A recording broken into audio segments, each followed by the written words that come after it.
Okay, so a very good evening, guys. Can you let me know if y'all can hear me and see a screen? Yes. Can hear, can see. All good. Yeah, right. Perfect. Nice. So today, guys, we're going to start off with the grade 13 units of your syllabus. So in terms of past papers, so far we have finished unit number 1 to unit number 6. All of that I have uploaded on YouTube, but I don't upload the recording on YouTube immediately. When I find some free time, I will add it. That is why I wanted you all to join live today as well, because I can't guarantee as to when I will upload this recording. It can even be 1 month from now.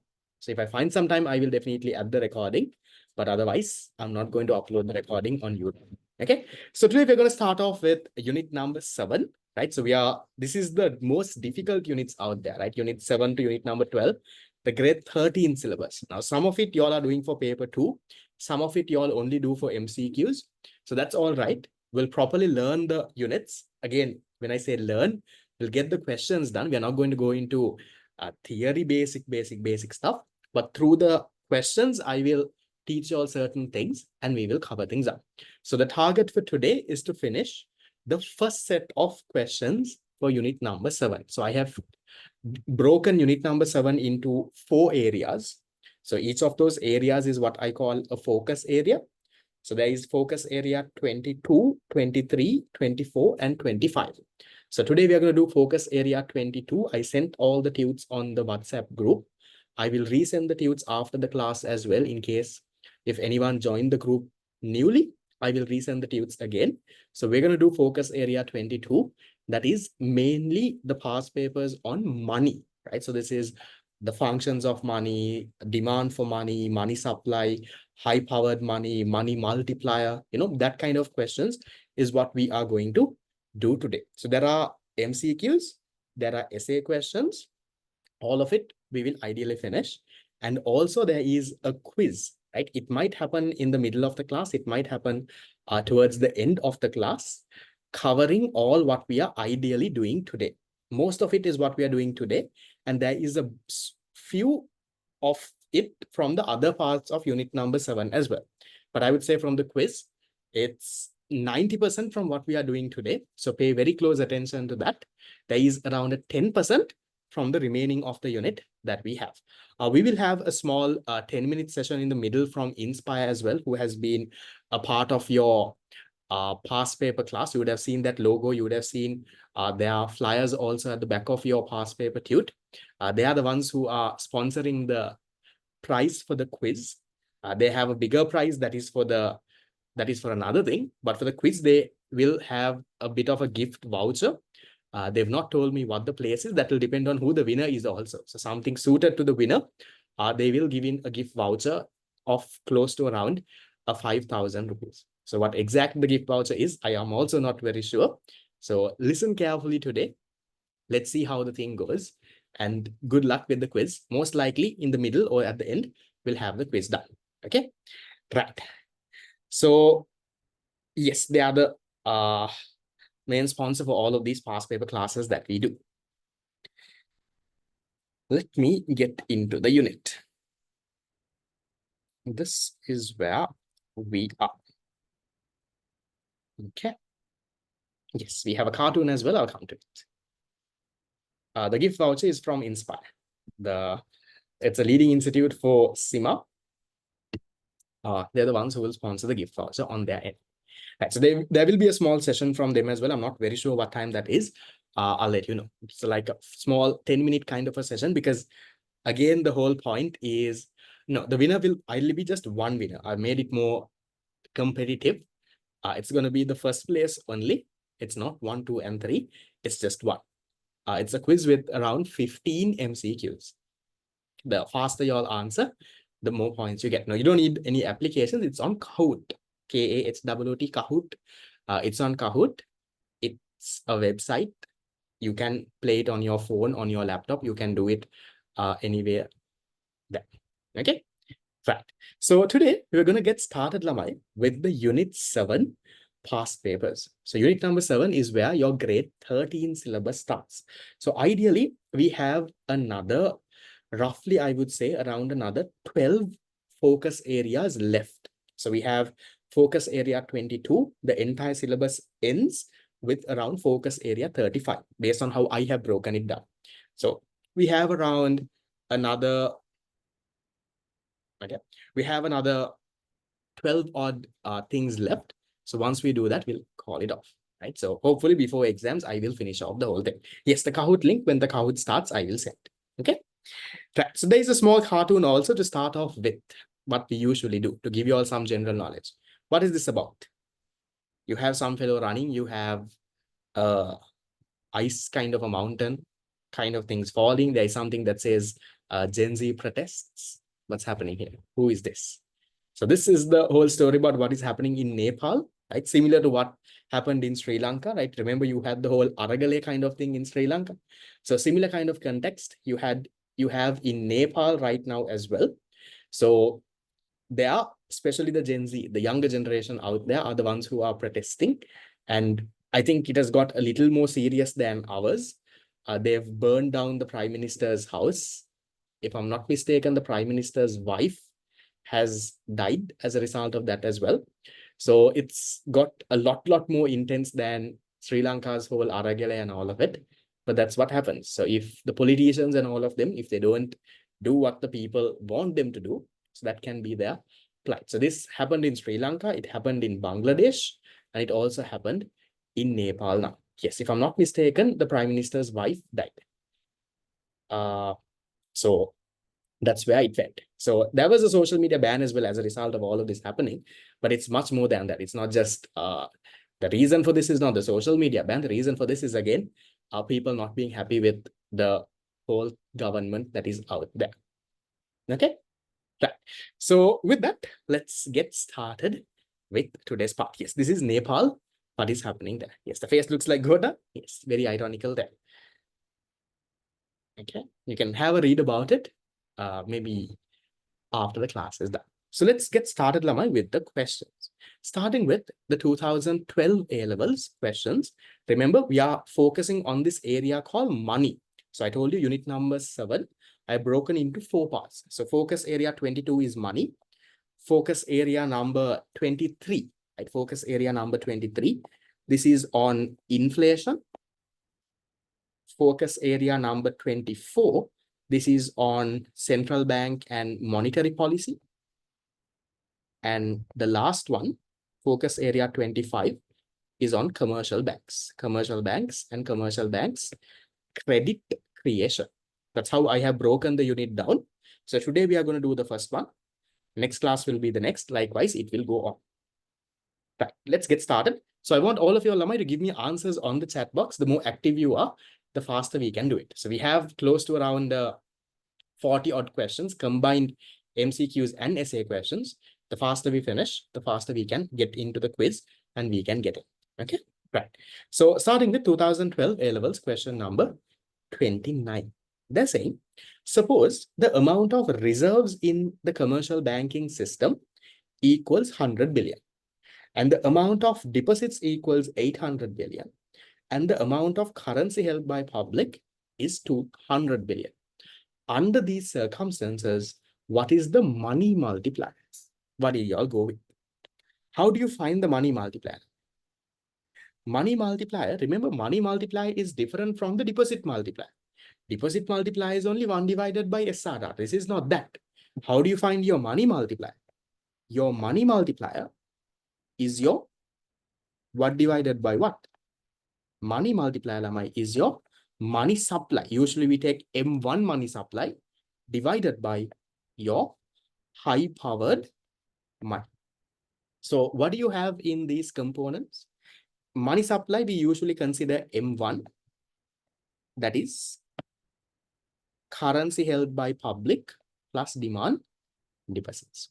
Then under high-powered money, you have currency held by public, you have currency held by commercial banks, you have commercial bank deposits with the central bank, and you have other government agency deposits. So if we can find the total money supply, and if we can find the total amount of high-powered money, we can then take the whole thing back. Okay, so we'll try to calculate this and we'll see how the numbers look like. They're saying, Lamai, reserves in the banking system is 100 billion. So that means currency held by public now, sorry, currency held by commercial banks is what you usually call your excess reserve. Commercial banks deposit with the central bank is what you call your required reserve. So both of this, they're saying there is 100 billion there, right? Whether it's excess or required, we don't know, but there is 100 that is out there. And then they're saying the deposits are equal to around 800. Okay, that is this. And they're saying currency held by public is a 200. Currency held by public comes in both places now. So I'm just filling the gaps. If this is the case, can you all tell me how much is M1? Currency held by public is 200, demand deposits is 800. Your money supply is 1,000. How much is your high-powered money? What's the total of high-powered money? High-powered money, you have 200 as currency held by public. You have 100 reserves. Other government agency deposits, they haven't given. So that's a 300. So in total, we have 1,000 divided by 300. How much do we get? We have a 3.33. Right. So 3.33 times. This is your money multiplier. So which one is your answer then? Answer number 5. Something you need to remember is that my money multiplier is a little different from your deposit multiplier. So those are two different things out there. Cool. Done. We go to the next one. Question number 2013, question number 28. They're saying, according to the Keynesian theory, don't worry too much about Keynesian theory. They're saying, in which circumstances would there be an increase in the demand for money? When will the demand for money increase now? Okay, what should happen to income? No, deposits are not currency held by commercial banks. That's different. Income, real income, money income, anything. It has to, for demand to increase. Now, what is demand for money? Demand for money is the amount of money that the public keeps with them in the form of cash, right? So when your income increases, your demand for money will go up. And then what should happen to price level for demand for money to increase? Now think about this. Think about before the crisis and now. Now most of you all go to school now. 5 years ago, now before the crisis, goods and services were cheap, right? Prices were low. So in that kind of a situation, okay, in that situation, how much of money did your mother give you as pocket money when you go to school? And how much of pocket money do they give you now? Has it gone up or gone down? It has gone up, right? So when goods become expensive, right? When prices of goods and services go up, you have to keep more money with you, no? Now, if you are going to school, earlier you would have taken 50 rupees and gone. But now 50 rupees is not enough. Now your mother might give you 200 rupees if you're going to school. So if demand for money is how much of money you keep with you in the form of cash. No? Earlier in your purse, when you go to school, you keep a 50 rupees. Now, in your purse, you keep 300 rupees. Why? Now prices are high. Now goods are expensive. Now 50 rupees selling, you can't survive a day. Now, if you want to go to school and bus and interval and all of that, you need to have 300. So if the price levels increase, then the demand for money will go up. Right? If the price levels go up, then the demand for money will go up. So have that in mind. And then what about interest rates, Lamai? If you all remember speculative mode, we'll go through this in detail in another question. But what about interest rates? For demand for money to go up, what should happen to interest rates? Should it increase or should it decrease? Interest rates have to come down.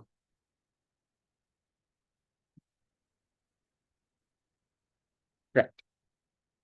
Which one is your answer then?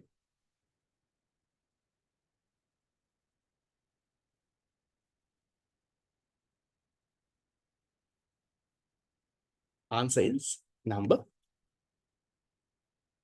3. So why interest rates have to come down? I will go through that when you do a question on speculative motive.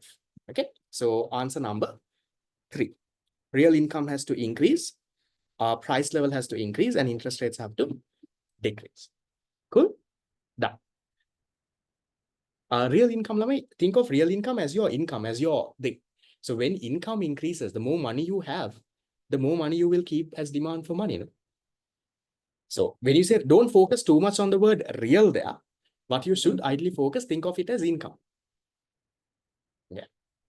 Now just think like how much of money a poor person would keep in his purse and how much of money a rich person would keep in their purse. A poor person whose income or even real income or nominal income, which is low, they might, let's say, have 100 rupees in their purse. But a person who has, let's say, 1,000, let's say, who is earning, let's say, 1 million, he might have 10,000 in his purse. He demands for more money. So answer number 3. Why interest rates have to come down? Speculative motive. I'll come to it in another question that is there. Okay? Right. Perfect. So that question is done. We'll go to the next. 2014-26.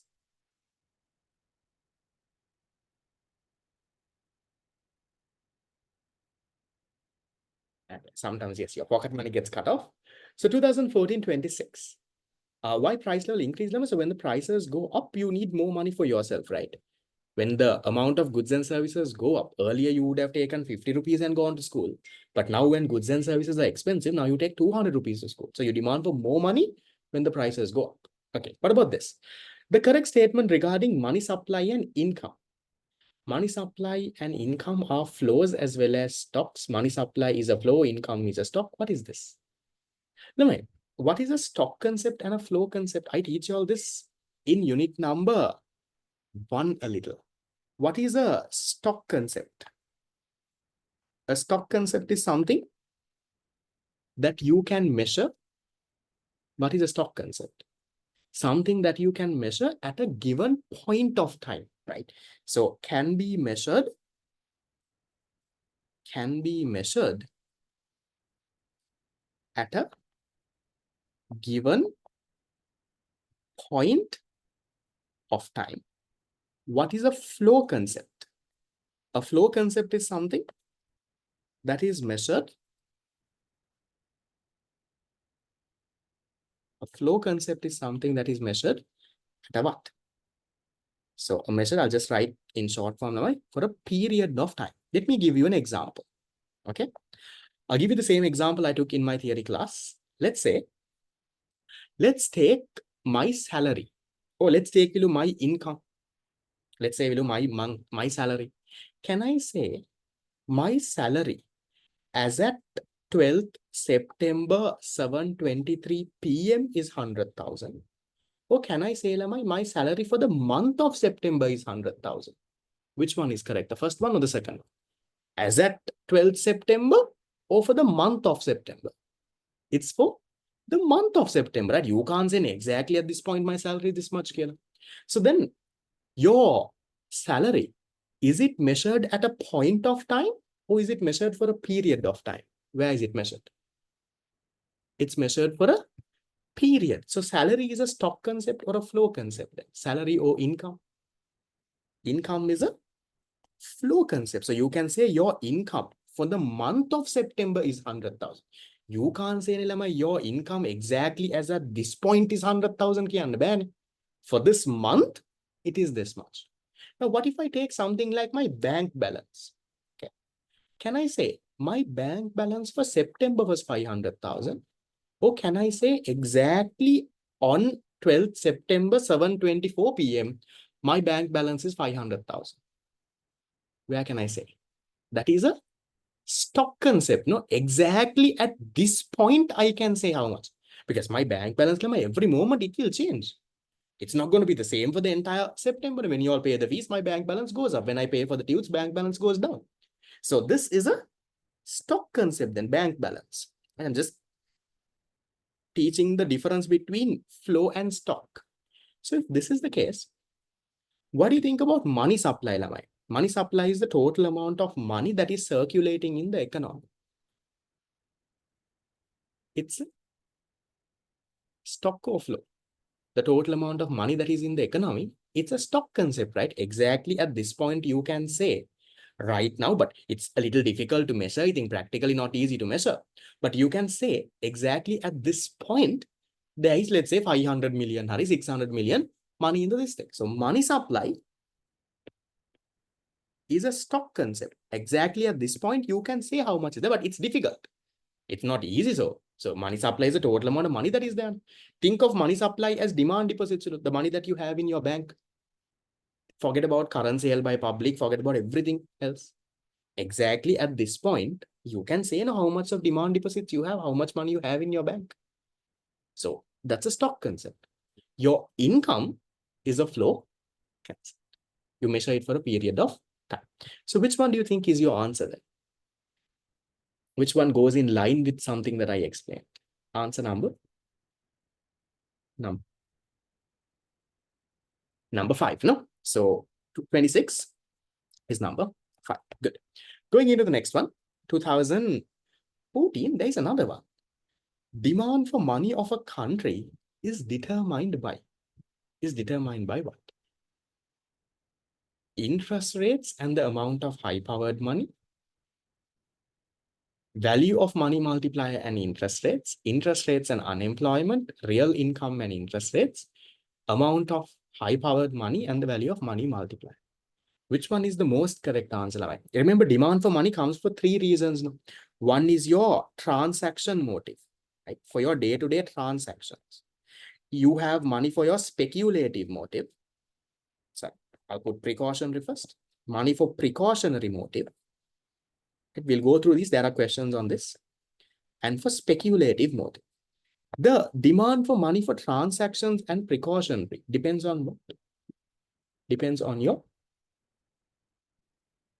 It depends on your income, how much of money you keep for day-to-day transactions and how much of money you keep for some emergency depends on your income. The amount of money you keep for speculative motive depends on interest rate. So these are the main 2 determinants of demand for money. Apart from this, my price level, different ones are also there. So which one is the answer that talks about something like this? Income and interest rates. Answer number 4. So real income and interest rates. That's the most correct answer out of all of this. Done. Then we go into 2014, question number 29. 29 is saying the M2B of money supply of Sri Lanka consists of. What does M2B consist of now?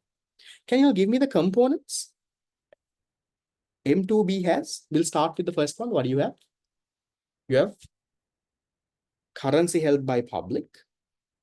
Then you have demand deposits of the public in commercial banks. Both of that is called what, Lama? CC plus DD is called? That is called M1. Okay. That is called M1. And this, what else do we have? We have time and savings deposits, right? We have time deposits those are called fixed deposits, and savings deposits that people have where? In commercial banks. Huh? Okay. Then all of that is M2. What else do we have now? To go to M2B, you have 50% of your NRFC accounts, and your NRFC is non-resident foreign currency. And then you have your resident foreign currency banking unit. So all of this together is what you call your M2B. So then which one do you think goes in line with these answers? We'll go one by one and see. They're saying high-powered money plus foreign currency deposit. Now, these are called foreign currency deposits. So, is it high-powered money plus foreign currency? No, it's M2 plus foreign currency. Right? So, not this then.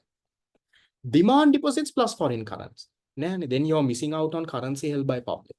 You're missing out on time and savings deposits. No. Fixed deposits plus foreign currency. Then what about currency held by public and demand deposits? Narrow money supply. Narrow money supply is M1 plus time and savings deposits. What is that? That's the definition for what? Narrow money supply plus time and savings deposits. That is M2. Right. Then not that. Then you're left with the last one. Last one says broad money supply. Broad money supply කියන්නේ මොකද්ද ළමයි? Broad money supply is M2, no? So they're saying broad money supply plus foreign currency deposits. Foreign currency, there are two types of deposits. You have the non-resident foreign currency and the resident foreign currency. So these are easy questions as long as you know your components. So answer number 5. Resident and so it's resident foreign currency banking units and non-resident foreign currency banking units. Those are the two that you actually have. The last two components are in very simple terms. So what is this non-resident foreign currency, NRFC accounts? Let's say your father works abroad. Your father works abroad. He's been working for more than a year. So then he's not a resident of Sri Lanka. If your father is working abroad and he is working abroad for more than a year, let's say your father is working in Dubai, is working in Dubai for more than a year. So he's a non-resident. He earns money and he sends money to your mother in Sri Lanka. How does that money usually come in, Lama? Using an NRFC account, a non-resident foreign currency account. In very simple terms, it's like a joint account. Let's say, for example, your father can put in money from there. Your mother can withdraw that money from here. Right? In simple terms, it's like a joint account that is there. But then, let's say your father deposits money. Your father can also withdraw some of that money. Your mother can also withdraw that money. So is it correct to take the entire amount of money as Sri Lanka's money supply? Let's say your father earns $1,000 and he puts that money in the NRFC account. Maybe all of it your mother in Sri Lanka doesn't take. Some of it your father also withdraws for his purposes. That is why we take 50% of the NRFC. We take half of it.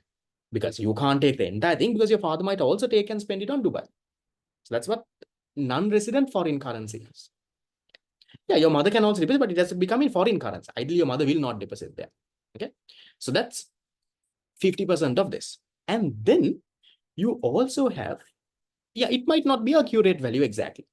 Because exactly you can't say it's 50%. That is non-resident foreign currency. And then the next one you have is Lamai, resident foreign currency. Let's say, for example, you're in Sri Lanka. You work for a foreign firm. Let's say you're like a freelancer who works for a firm in US. You do some graphic designing for them. So you earn in dollars. You're a resident. You live in Sri Lanka. You earn in dollars. So you keep your account in dollars. Non-resident foreign currency. That is the two things, Lamai. Non-resident foreign currency and resident foreign currency. So those two are the ones. Okay. Then the next one. 2015. Guys, any question you missed, I'll come to it at the end of the class. Why deposits will not be a part of Hype 1, we'll come to it, right? When we do a question. 2015, question number 33. Okay. The concept of near money refers to what? What is near money? Financial assets whose capital value are too unstable for them to be classified as money. Liquid assets that fulfill the medium of exchange, but not the store of value. Liquid assets that fulfill the store of value function, but not a medium of exchange. Checks on demand deposits and credit cards. Which one? What's near money? Near money is usually your time and savings deposits. Let's say any treasury bills, commercial papers, things like that. Now, can you, Lamai, pay someone with your time and savings deposits? Can you go to Cargill's and pay someone with your fixed deposit? Can you pay someone with a treasury bill? No. So does near money perform the function of medium of exchange? Does it act as a medium of exchange? No. So it doesn't act as a medium of exchange. You can't pay someone with this. Now, you can't pay your class fees with a treasury bill. No. So it doesn't act as a medium of exchange. But what do you do with this, Lamai? Time and savings deposits, you're buying a treasury bill or getting a commercial paper, you're saving your kind of money and keeping, right?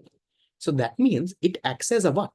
Even though it doesn't act as a medium of exchange, it acts as a TSD's, time and savings deposits. It acts as a store of value, or you can say store of wealth. So it does act as a store of value. So which answer goes in line with something like that? Doesn't act as a medium of the exchange, but does act as a store of value. Answer number 3. So that one over there. Yeah, done. Then going to the next, 2015, oh, there's another one. The largest component of monetary aggregates. Bank money can lamai. Bank money is demand deposits. TSD is time and saving deposits. That is fixed deposits and savings deposits. What's the largest component of this thing? Quasi money is new money. That's another name for that. Currency held by public, demand deposits of public, quasi money held by public in LFCs. Quasi money means near money. Yeah? Okay. And then treasury bonds also you can take as near money. Quasi money held by public with licensed specialized banks. Do you remember? I showed this to you all during the seminar. It was you all, right? In the money and banking seminar, remember that story? I showed you all M1, M2, M2B. And then I told you which one is the biggest comma. We saw which one has the highest change. Which one is that? Where do Sri Lankans put most of their money in, Lamai? Where do Sri Lankans put most of their money? Fixed deposits and savings deposits, right? Most now, product use your common sense. Now, sometimes you might not know this exactly, but just commonly think. Now, think where is your family's most of your money? It's not inside your Almera, no. It's not currency held by public. Do you all have a current account demand deposit? Nah, demand deposits mainly by you have businesses who maintain demand deposits. So where is most of Sri Lankan people's money in? Either they are in fixed deposits or they are in savings deposits. So fixed deposits, savings deposits can what? Those are called near money. Near money, another name for near money is what you call like quasi money. So quasi money, where do you put your money in? Mainly in finance companies, the commercial banks, the specialized banks. In commercial banks, right? You might put your money in Sampath Bank, BOC, People's Bank, Commercial Bank of Sri Lanka. It's there. So answer number 4. Quasi money held by public with commercial banks. Yes. For demand deposits, you don't get an interest limit. For quasi money, yes, you do get an interest. For savings accounts, there's separate interest. For fixed deposits, there's separate rate that works there. No, specialized banks, they can't create money. Only commercial banks, we say, will create money. Okay, 2017. What is meant by the value of money? What is this? They ask me the widely used. Widely used means the biggest component. What is value of money? A good example for this is Lamai, what your grandparents sometimes comes and tells you. You would have heard this story from your grandparents. Your grandparents sometimes comes and tell you, in our time, with 1,000 rupees, we can buy so much of things. Now, balannako me 1,000 rupees seka mukut ganna ba. What has happened, Lamai? 1,000 rupee hasn't changed. The value of that 1,000 rupee has changed. Why? Because prices are higher now. So what does value for money mean? Value for money means, Lamai, your purchasing power. What does that mean? That means with your goods and services, with your money, how much of goods and services that you can actually buy. So with inflation, right? With prices of goods going up, the value for money comes down. Lamai. Your grandparents said with 1,000 rupees, they can buy so much of goods. Because at that point, Lamai, at their time, prices are cheap. You can, let's say, get bread for 2 rupees or bread for 5 rupees. But now how much? Now, let's say a loaf of bread is a 200 rupees. So when inflation happens, right? When prices of goods and services increase, what happens? The purchasing power or the value for money starts coming down. So what's value for money? It's how much of goods and services you can buy with your money. It's your purchasing power, or we call that your real income. Answer number. Okay. Now, then 17. So we'll do 2018, and there is a bit of a small session from Inspire as well. So 2018 is where the old syllabus comes to an end. So 2011 all the way until 2018 was one syllabus. 2019 onwards is another syllabus that starts. Saving deposits is near money. Yes, saving deposits is also part. 2016, 32. We'll complete. If I missed it, then I'll be covering another one. Value for money can, yes, the internal value of money, your purchasing power. Why is the second one wrong? It's not the amount of wealth, Lavai. Value for money can, it's your purchasing power. Purchasing power is how much of goods you can buy with your money. So back in the day with 1,000 rupees, you can buy a lot. But now you can't buy that many. That. Then the next one, 2017, question 31. We'll see. If I miss the question, I'll come to it at then. Which of the following assets is most liquid? Most liquid means what can you easily convert into cash? Savings deposits, treasury bills, demand deposits, treasury bonds, real estate. Out of this, what is the most liquid one? Yes, right now groceries are also very expensive. Which one is the most liquid? Your most liquid is Lamai? Demand deposits. Why? Because with demand deposits are even more liquid than what? It's even more liquid than savings deposits. Because demand deposits, you don't even have to withdraw your money from the bank. You can write checks and you can make payments neither. So that's the most liquid out of that.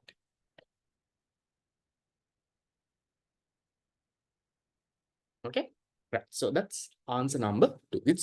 I would not say 100% liquid. 100% liquid it has to be in the form of cash itself. It is the most liquid, I would say. It's a 99% liquid. That is. Yeah, so things like savings deposits, treasury bills, those kind of things are highly liquid. They're asking for the one that is most liquid. No? So most liquid will be this. Real estate will not be a form of money. Which one do you think is the least liquid? Which one do you think is the hardest to convert into cash? Liquid is how easily you can convert something into cash now. Savings deposits, treasury bills, demand deposits, treasury bonds, real estate. Out of this, real estate would be the hardest. Real estate can your property, no? Now, treasury bonds, there is a secondary market. You can trade your treasury bonds. But do you think you can sell a property in a day? No. So this will be the one that could be least liquid. Right? Real estate can your property. Yeah. That. Then 2018. So we'll do 2018 and then we'll have that session from Inspire. So coming into 2018, 32. The transaction demand for money is very closely associated with money's which function? Transaction demand for money. With the function of store of value, standard unit of account, measure of value, medium of exchange, standard of deferred payment. Your transaction demand is for what?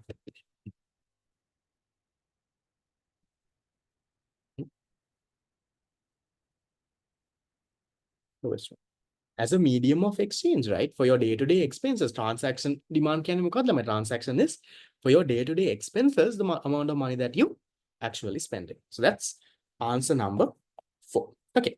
So how did you all do so far out of from 2011 to 2018? I think there was around 10 questions.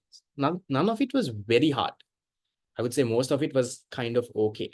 I would say a good enough mark was at least around 6 to 7. Because none of it was very confusing or hard. There will be some questions in the next part that we will have, but it's not that hard. So 6 to 7, I think, is a good enough mark. I think the quiz at the end will also be very, very competitive. The quiz that we have at the end will be similar to this. Not measure of value. My transaction demand is for medium of exchange. Okay. So then something that I told you at the start of this class as well.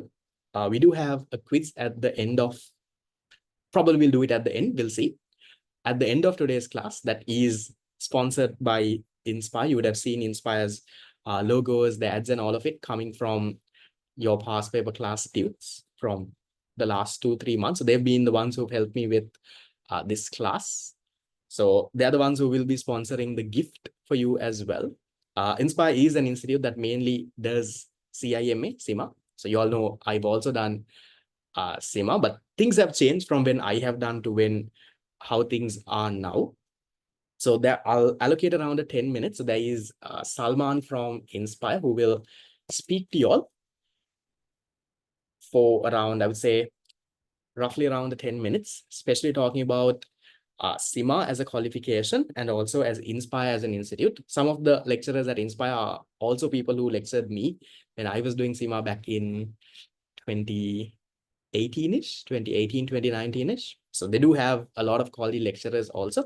So I will leave it to Salman right now, and then I'll get back to it with this. So do listen Pay close attention on what is there. So I will stop my sharing on my. Salman, over to you. Hi, Arshad. Am I audible?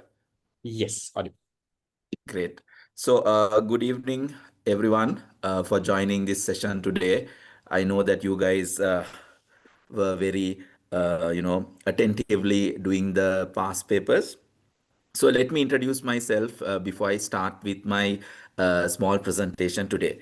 So, guys, my name is Salman Faiz. I'm a SEMA lecturer at Inspire Business School.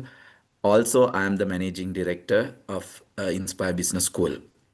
So today, just wanted to have a chat with all of you about an important aspect of your future, which is higher education. So before venturing into higher education, let me ask a question.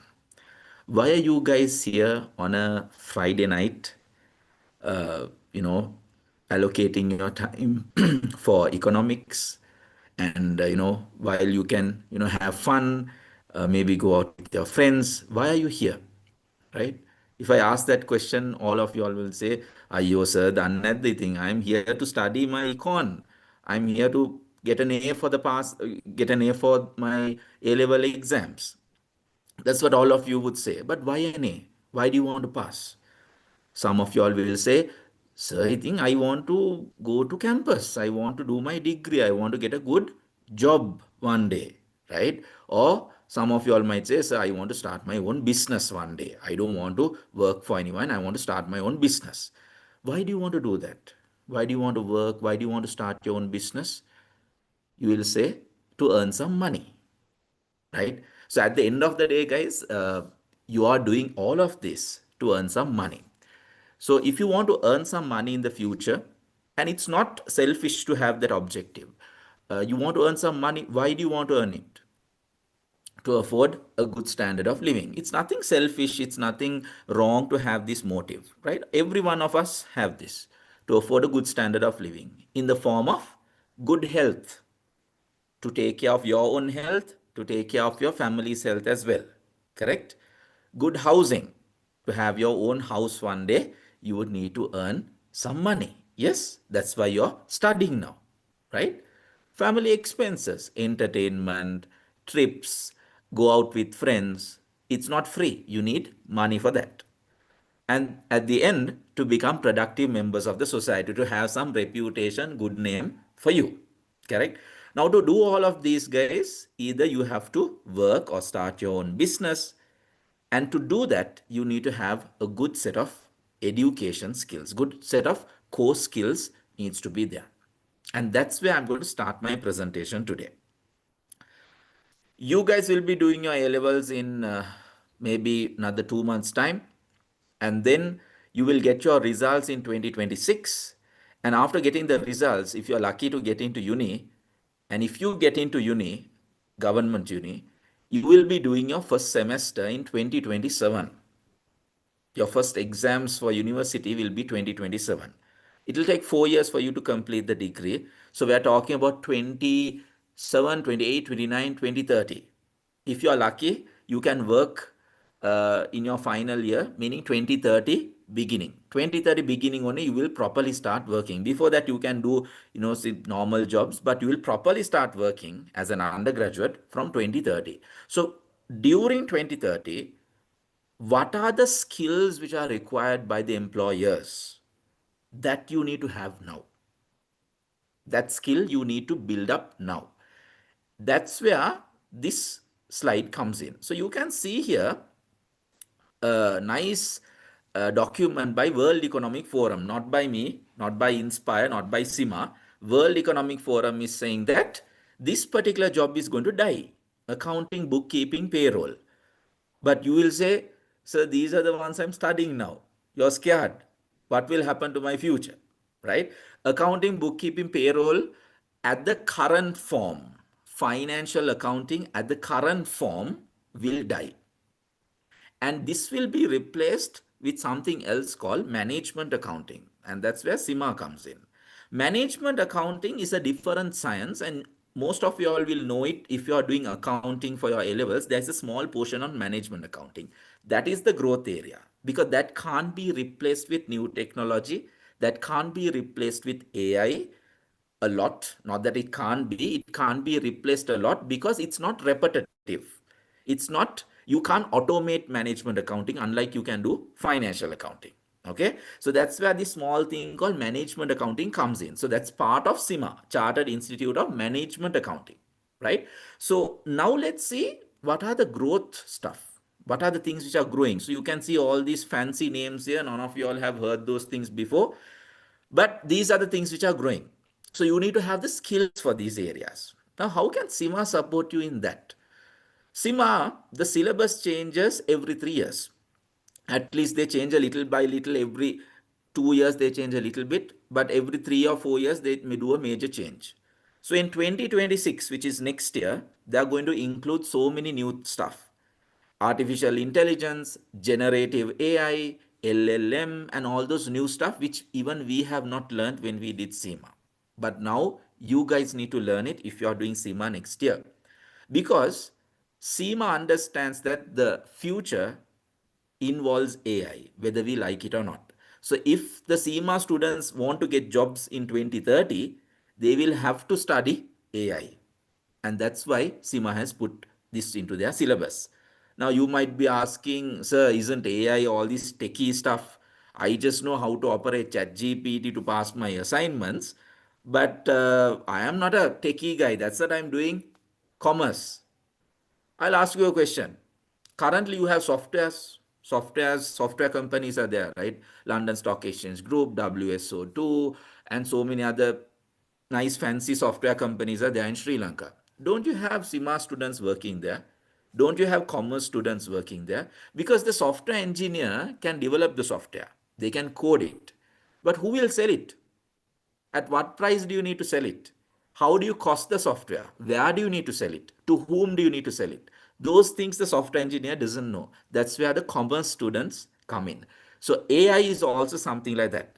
Although AI is a techie area, you have a whole ecosystem surrounding AI which involves a lot of commerce stuff. And that's where you need to shine. Okay, so these are the skills you need for success. Okay, how can SEMA support you? So I explained a little bit. So SEMA is a UK qualification. Most of you all would know it. There are almost 700,000 members as at now, members and students as at now for SEMA, and it's operated in 184 countries. Remember this 184 countries, guys, because I will tell you about another statistic later. It will become handy. 184 countries, SEMA is currently there. So these are the foreign companies where SEMA students work at. So you can see on the left hand side, you have some nice big names: Apple, HP, Oracle, and all those stuff.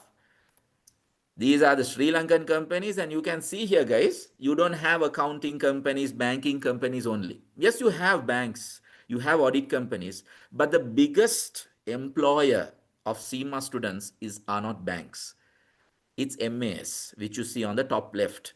MAS is not a bank, it's a manufacturing company. They make apparel. So you might be asking, why do we need SEMA students to do that?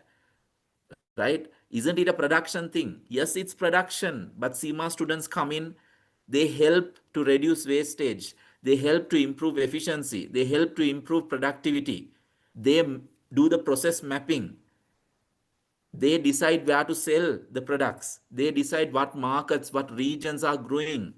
So those are decided by SEMA students at MAS. Brandix is another good example.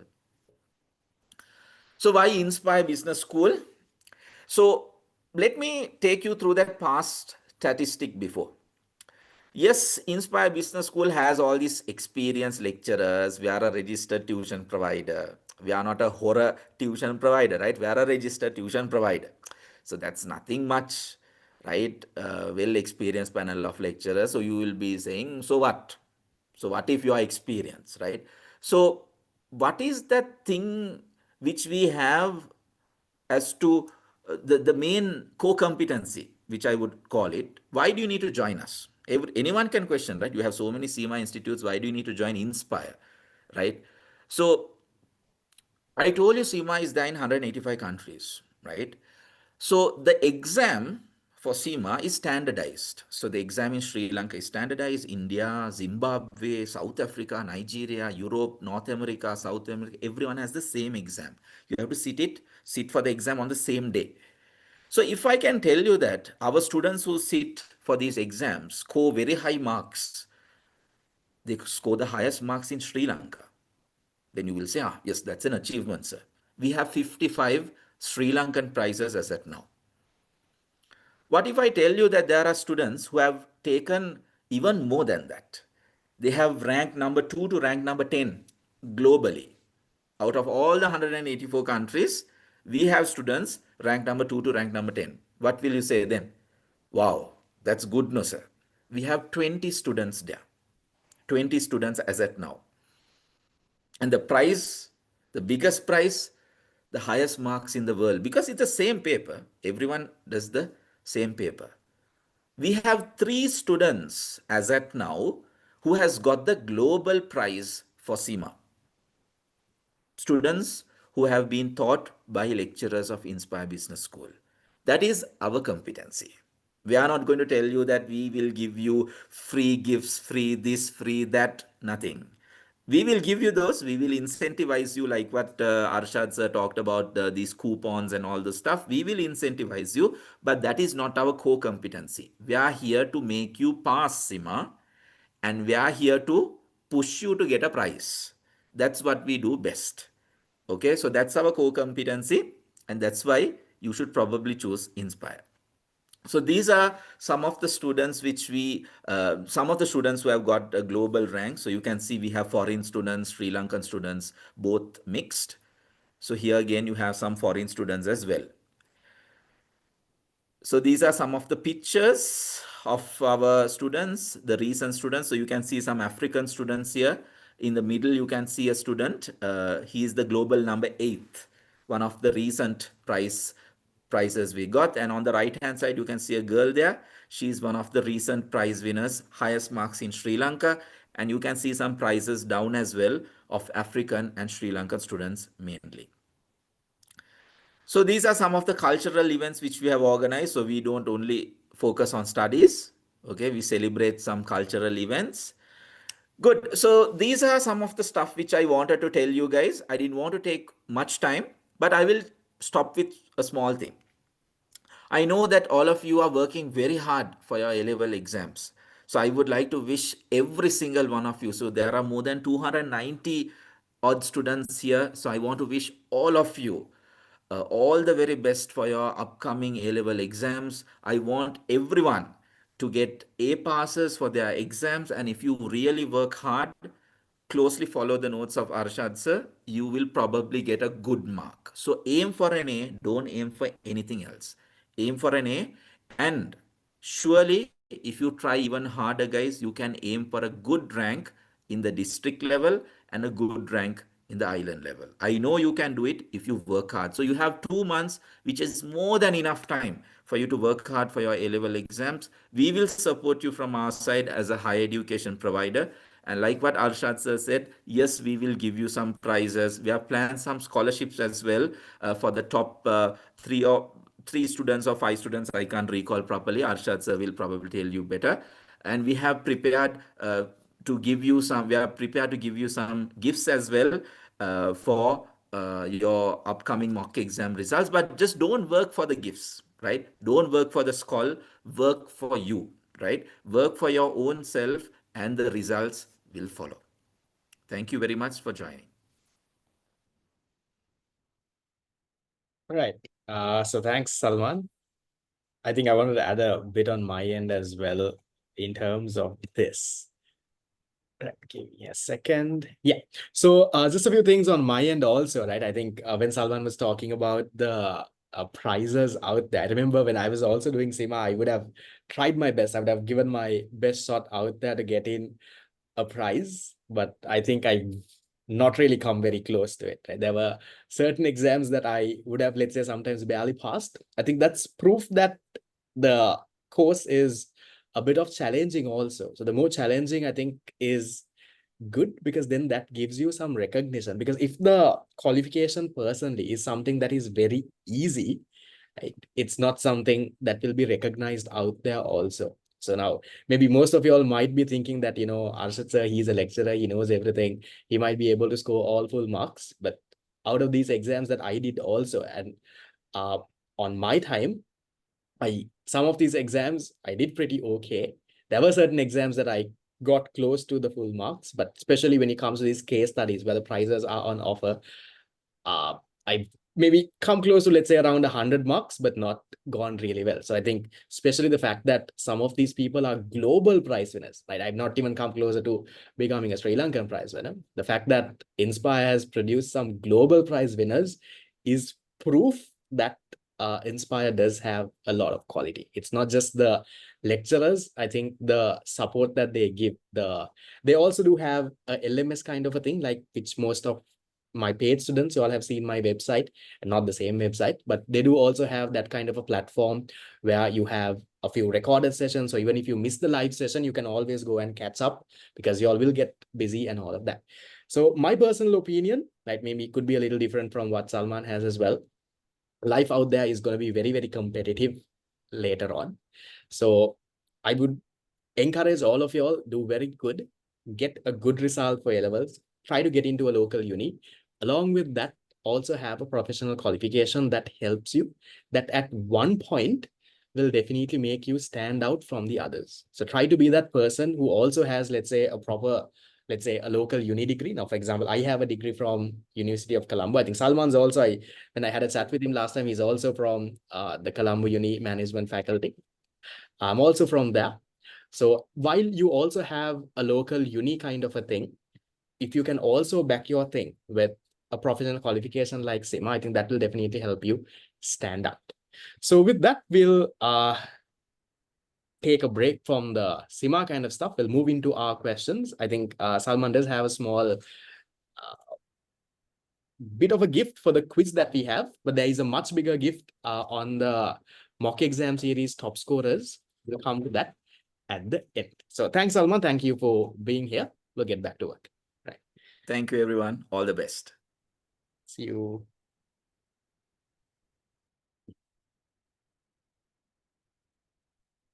Okay, so we'll do the remaining past paper MCQs, and then I'll give you a break. Cool? Let me come.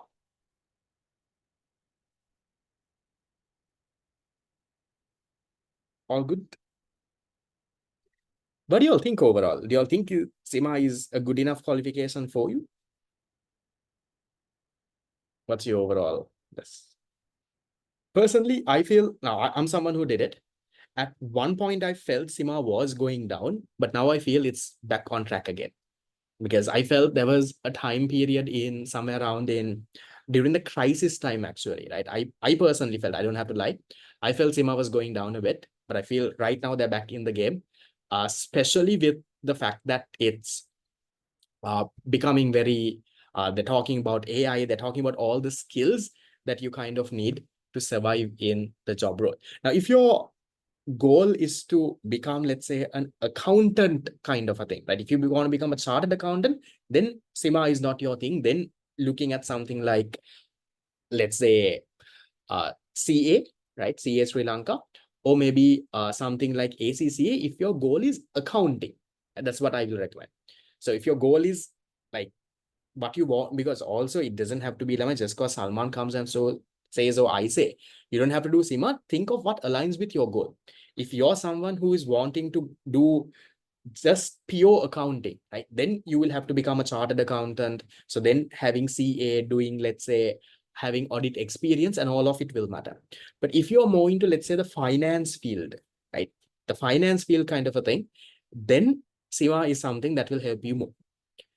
Also remember, Lamai, accounting and finance are two different things. Accounting now, what I will recommend is CA, ACCA, those are good. If finance, let's say, more into the management side, business side of it, if that is where you want to go into, then it could be something like SIMA.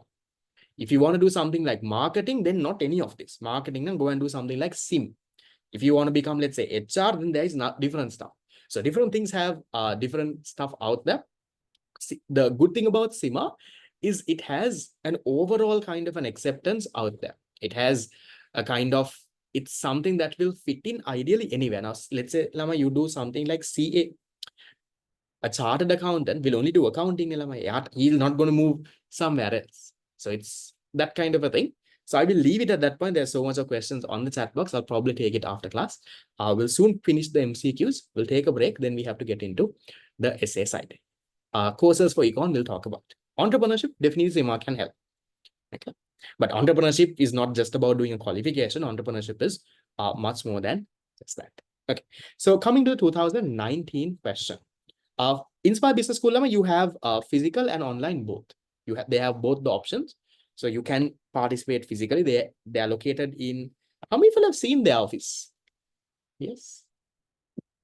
It's in Duplication Road in Bambalapiti. I'm not sure if they have a office in Kandy though. It's in Bambalapiti. It's in Duplication Road. Do you all know the ICBT in Bambalapiti? In Duplication? Yeah. So it's right opposite the ICBT. So this is closer to St. Peter's, MLC, there is Hindu College in that line, right? So closer to that kind of places where it is. They do have a physical option. They do have an online option as well. Yes, you should be able to do all of it online. Okay. Right. Next, your OC is already perfect. Yes, closer to Shakti Institute. Shakti Institute Shakti is in the Gold Road. This is in Duplication. Okay. 2019 question number 25. We'll quickly do the MCQs, then I'll give you a break. The short run aggregate supply curve is what? Slopes downwards and to the right, slopes upwards and to the right. Graphs as a horizontal line, graphs as a vertical line is steeper below the full employment output. This is actually part of unit number 6, but it's connected to unit number 7 as well. But how many of you all remember the aggregate supply curve? Aggregate supply curve is something like this, right? Yeah. The aggregate supply curve. This is the price level. This is your real GDP. So which one is your answer? Answer number. It slope upwards and to the right. Okay, done. Then 2021. Households demand for more money balances as an asset. This is a tricky question. Now, demand for money as an asset is which motive are they talking about? This is not in general for all the motives. What is asset demand for money? Asset demand for money, remember, is only about the speculative motive. It's only about the speculative motive. So which one talks about that? So when do you think demand for money under the speculative motive will increase? If what happens? If the connection is with interest rates, what should happen to interest rates? Short run, long run, you can think of it the same as long run aggregate supplies where it becomes a straight line. What should happen to interest rates here? Interest rates have to come down. No? So which one talks about interest rates coming down? Answer number 4. So remember, when they say asset balance, that is not for all the motives. Asset balance can only speculative motive. So this is a question that I also had. Now I'm wondering, okay, demand for money will increase. Then even if income increases, it has to increase. Then I will say, so why not 3? But when you say asset balance, that means speculative motive. Okay, so it could be bonds as well. Why not 5? Not when bond prices fall, because when bond prices fall, people will buy bonds. Then the demand for money will go down. If bond prices increase, then people will sell and they will have the money. Then demand for money will go up. So not fall, this has to be rise. Then that could have also been an answer. Okay, number 4. Then 2021, question 28. I same thing repeated. Which of the following is most liquid? Fixed deposits, government securities, demand deposits, real estate company shares. Easy, same thing was there before. It's demand deposits.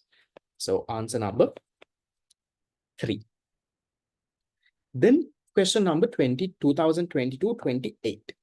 Which of the following is not included in M2? Easy. Which one is not in M2? Currency held by public is there. Demand deposits is there. Savings deposits is there. Time deposits is there. Which one is not? Credit cards is the one that is not there, right? So all of these are there. And that's an easy question. There. So answer number 5. As long as you know the components, you can get the answer. Then 2023. Now this was an interesting one. If you withdraw cash from your current account, what's a current account level? Current account is what you call demand deposits. So your demand deposits, okay? So you withdraw cash from your demand deposits and put it under your mattress. How does it affect? How does it affect M1 and M2? Credit to private sector is not directly in your syllabus. Now you can leave that. What do you think happens? So we'll talk about M1, M2. M2 is currency held by public, demand deposits, time and savings deposits. These two alone is called M1. Okay. You're withdrawing cash from your current account means demand deposits will go down. Let's say you're withdrawing 100 rupees, or you're withdrawing, let's say, 1,000 rupees. So you're withdrawing 1,000 rupees, your demand deposits are going down by 1,000. This goes down by 1,000. And you're putting it under your mattress. Your mattress that is currency held by public, right? So currency held by public increases by 1,000.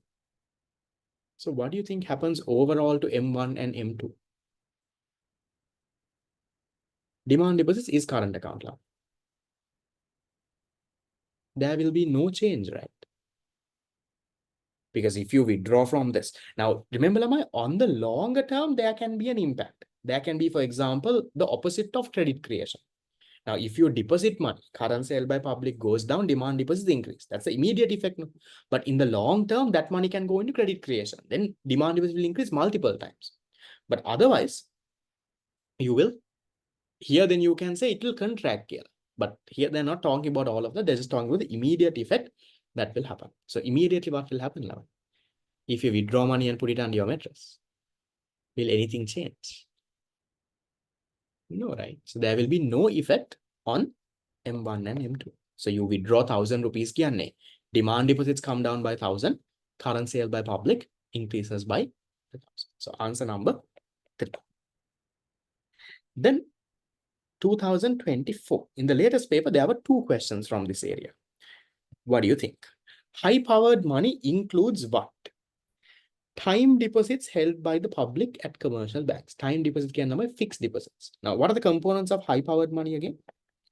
High-powered money, the components are, you have currency held by public, currency held by commercial banks. That is what you usually call your excess reserves. Commercial bank deposits with the central bank. That is usually your required reserve. Those are bank reserves. And other government agency deposits. Right? Those are the 4 components. So then see which one goes in line with that. First one says time and saving. Time deposits, savings deposits, currency held by public, okay, that is the first one. And reserves of commercial banks, that is 2 and 3, excess and required reserves. That looks like an answer.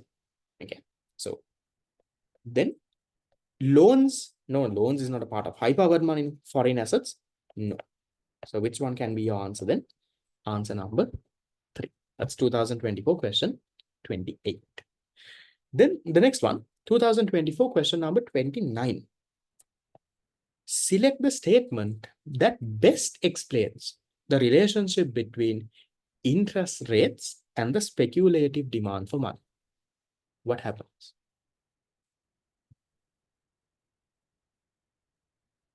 Foreign assets is not a high-powered money is the actual notes and coins printed by your central bank. So foreign currency is not printed by your central bank. What's the story here? So if I'm broadly explain the story here, how it works, I'll go into that in essay question. When interest rates increase, why does it happen? I'll go through. What happens? When interest rates increase, demand for money under the speculative motive, goes up or goes down? Goes down. It decreases. Says. So which one is your answer? Which one talks about an indirect relationship or something like that? Speculative motive for money is independent. Independent means doesn't depend on. Huh? It's not independent of this. The relationship, I'll go into this when you go into essay question. Okay. So wrong. Speculative motive, if it's directly proportional, there's a positive relationship. No. Wrong. Speculative motive, demand for money increases when interest rates rises. No. Speculative motive for money decreases as interest rate rises. Yes. When your interest rates increase, demand for money and speculate comes down. Why does it come down? Now I'll explain the story when we come to essay questions. There are questions. Speculative motive for money is infinite. It's nothing like that. Okay. So that's that answer. So do you see, Lama, it's kind of the same thing. They twist and ask. So that kind of question is what you will get for your paper as well in terms of MCQs. Okay, so that's the end with the MCQ part. How did you all do? So I think there are, in total, there were 17 MCQs. How much out of 17? How much out of 17? At least, I would say a good mark will be at least around a 12. When I say good mark, someone who can get an A. With 2 months to go, someone who can get A. At least around a 12. Okay, right. So yes, any questions that you all missed, Lama, you can look for the answer in the past paper book. If not, after class, I will go up and down. Okay. So a good enough mark will at least be 12 or even let's say 13 is a decent enough mark over there. Okay. So now we'll take a small break and then we'll go into essay questions. Unit number 7 essay questions is something that most of you all do. That's question number 6 in your A-level paper. So it's 8:17. I'll give you a 8-minute break until 8:25. So class will go until around 9:30ish. Okay, we have the quiz as well. So take a break until 8:25 and please be back. I will get into the essay question.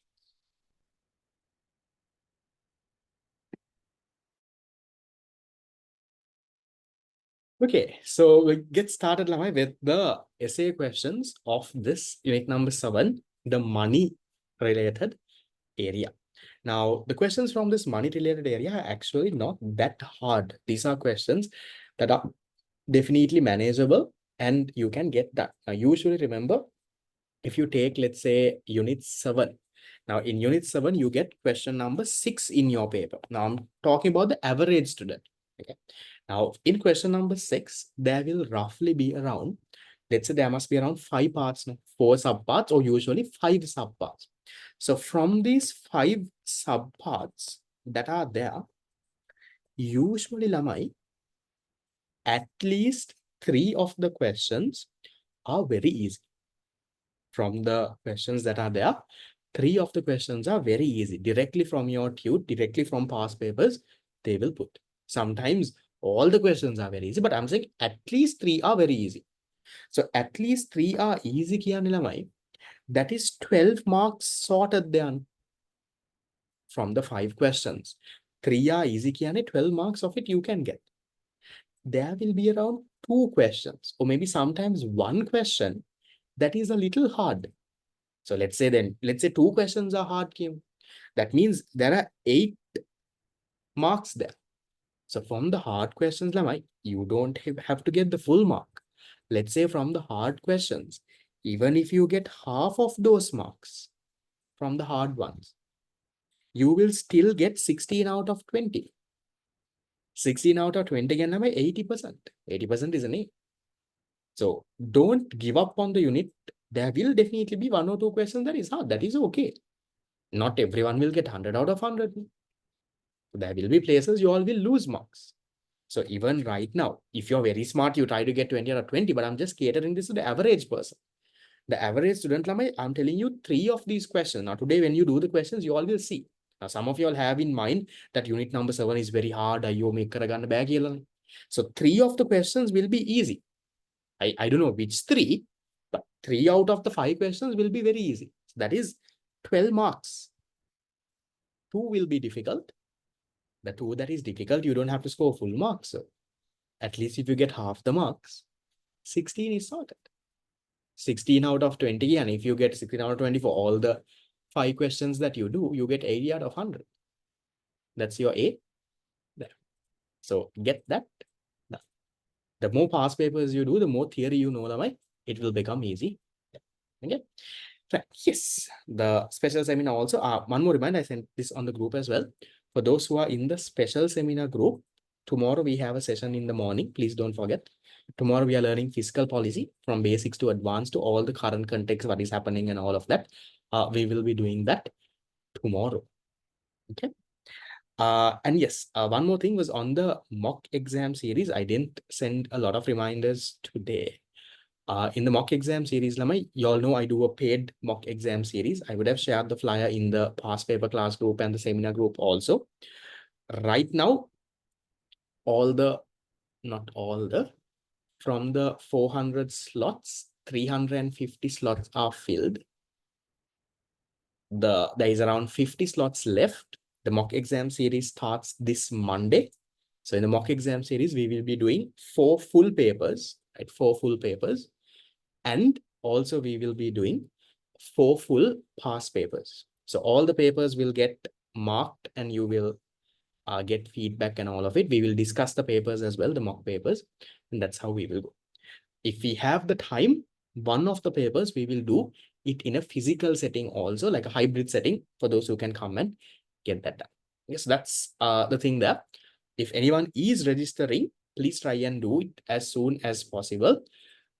If you have registered, make sure you fill the form, pay the fees, send the slip to the admin. They will reply. They might not reply then and there, but at least within a day or two, they will reply and they will get back. So the mock exam, this is the last month. I'm not having a mock exam series after this. So the mock exam series will start this Monday and go to 4 weeks from this Monday. And that is how it will go. In the 4 weeks, every 4 weeks, you do a mock paper. Also, you do a full past paper. And that is that. In October, mainly, we will be doing the MCQ program, the 1000 MCQ program. That's what we will do in October. By end of September, I will make that MCQ book available. On October, we will be doing the MCQ program, and the end of October, we'll have the final seminar. That's what we have left. So whatever that fits you, whatever that suits, please do join. Every mark at this moment will count. The MCQ book, once it's there, I will let you know. Newcomers, I will divide you all to groups very soon. Okay. Special seminar registrations are closed now. I don't want any of you all to register right now. We'll see. You can drop me a text on WhatsApp. We'll see if I can do something, but overall registrations are closed. Okay, right. Then we'll start with the essay questions. Yes, MCQ program will definitely help you with a lot with the MCQs. How many of you I know? Usually, which one are you better at, MCQs or paper 2? When I was doing A-levels, I was better at MCQs than paper 2. I can logically understand something and get it done. So I was better at MCQs. I was very bad at memorizing stuff and theory and all of it. So my paper 2 was a little bad. My MCQs are good. So it depends. It depends on the type of people that y'all are. Some of y'all must be good at paper 2. Some of y'all must be good at MCQs. The MCQ program that I have is one reason that I don't do a mock exam series in October is to give you that time to free up some space for you to get things done. So then with the MCQ program, the target is to get you at least to get around 45 out of the 50 MCQs correct. So that's 1000 MCQs there. So then that's a lot of things therein. Physical one in Candy, we'll see. We'll think about it, but having in Colombo itself is a lot of time consuming. I'm saying at least 45 out of 50. You can definitely aim for 50 out of 50 on your end. Okay. So starting with the essay questions, the faster we finish, we'll do the quiz, we'll finish the class. 2011 A-levels, question number 6, part 1. What is meant by double coincidence of bonds? What's double coincidence? O-levels, yes, I got 9's. What's double coincidence, Lamai? What's double coincidence? Now, this is something, now these are questions, Lamai, that you know what it is, but you don't know how to explain. That's the problem. That is where, Lama, your answer writing is important. The more and more and more you write, the better you will get. Now, all of you all know double coincidence of bonds. But can you write an answer nice to explain this for 3 marks is the question. That's where, Lama, I'm not trying to promote my mock exam series, but any papers that you do will help. So doing papers, that is where your writing will come. Don't waste a lot of time, Lamai, right now studying theory. So quickly go through whatever theory you have. If you have my recordings or something, taggal fast forward those and watch. Do more papers. Then only your writing gets better because you only have 2 months to go, less than 2 months now. Mock exam results are there, Lamai. There are 50 more slots. I'll share the flyer after the class. If you all want, you can register. Okay. It will be allocated on first come, first serve basis. If you're already in the mock exam group also, if you have not yet paid, if someone else pays and comes, Lama, your slot will be gone now. Okay. What is meant by double coincidence? How do you explain? So, what is double coincidence, Lama, in simple terms? Double coincidence is where, let's say there are two people. Okay. This one needs to want what the other person has. The other person should want what this person has. For example, I have mangoes, right? I have mangoes. Let's say this person has rice. This is what I have. I have mangoes. And let's say I want rice. This one has rice. This one has mangoes. And this one has rice, wants mangoes. So if this is the case, then they can trade with each other, right? Now this one has mangoes. He wants rice. So he gives his mangoes. This one gives his rice. That is what you call double coincidence. For example, you should want what I have. I should want what you have. Otherwise, trade can't take place. So now that story is what you have to write, Lama, in simple terms. So if you want, you can give a small example and explain this as well. Yeah. So that's, yeah, like barter system, Lama. That is a condition for barter system. If I have rice and you have mangoes, for us to trade, both of us should want what each other has. That is what you call double coincidence of wants. I should want what you have. You should want what I have. Then only I will give when you will give when we can trade. But that was the biggest problem, right? It's very hard. It's very hard to find this double coincidence of wants. It's very hard to find someone who has rice and wants mangoes also. Because that is the whole biggest problem in the what? In the barter system. So you can refer to the, I'm not giving you all a word by word answer then in element. Answers are there in the marking schemes. You can refer to that answer, understand it logically, write it in your own words. The marking schemes, Lama, if you don't have it in your past paper book, on the past paper class group, the group description, I have put a link. In that link, all the past papers from 2002 to 24, question paper and answers are there. So if you don't have a physical past paper book, you can get it from the link. Where is the link? Past paper class group description. WhatsApp group description, it's there. Okay. So you can give an example and explain, but you have to explain that properly. Then I'll go to the next one. Part 2. Why are credit cards not money? 2011 question 6. Why is credit cards not money, Lamai? Because for something to be called money, it has to be a what? It has to ideally be an asset, Lamai. For something to be called money, it has to be an asset. But are credit cards assets? What is happening in a credit card, Lamai? In a credit card, every time you go and swipe your credit card, what are you doing? You're taking a temporary loan, no? Every time you swipe your credit card, let's say I go and swipe my credit card, let's say in somewhere like Cargill's, what am I doing? I'm taking a temporary loan from my bank and I'm using that money to pay Cargill's. So credit cards, the problem with credit cards, Lamai, it's not an asset. Credit cards are short-term loan. It's a short-term loan, meaning it's more like a liability. That is why we don't consider it as money. But now you have to expand your answer now. But I am saying a credit card is not money, but rather a mechanism for borrowing money. Credit card is not money, but using a credit card, you can borrow money, which must be repaid later. So then you have to repay it later. Okay.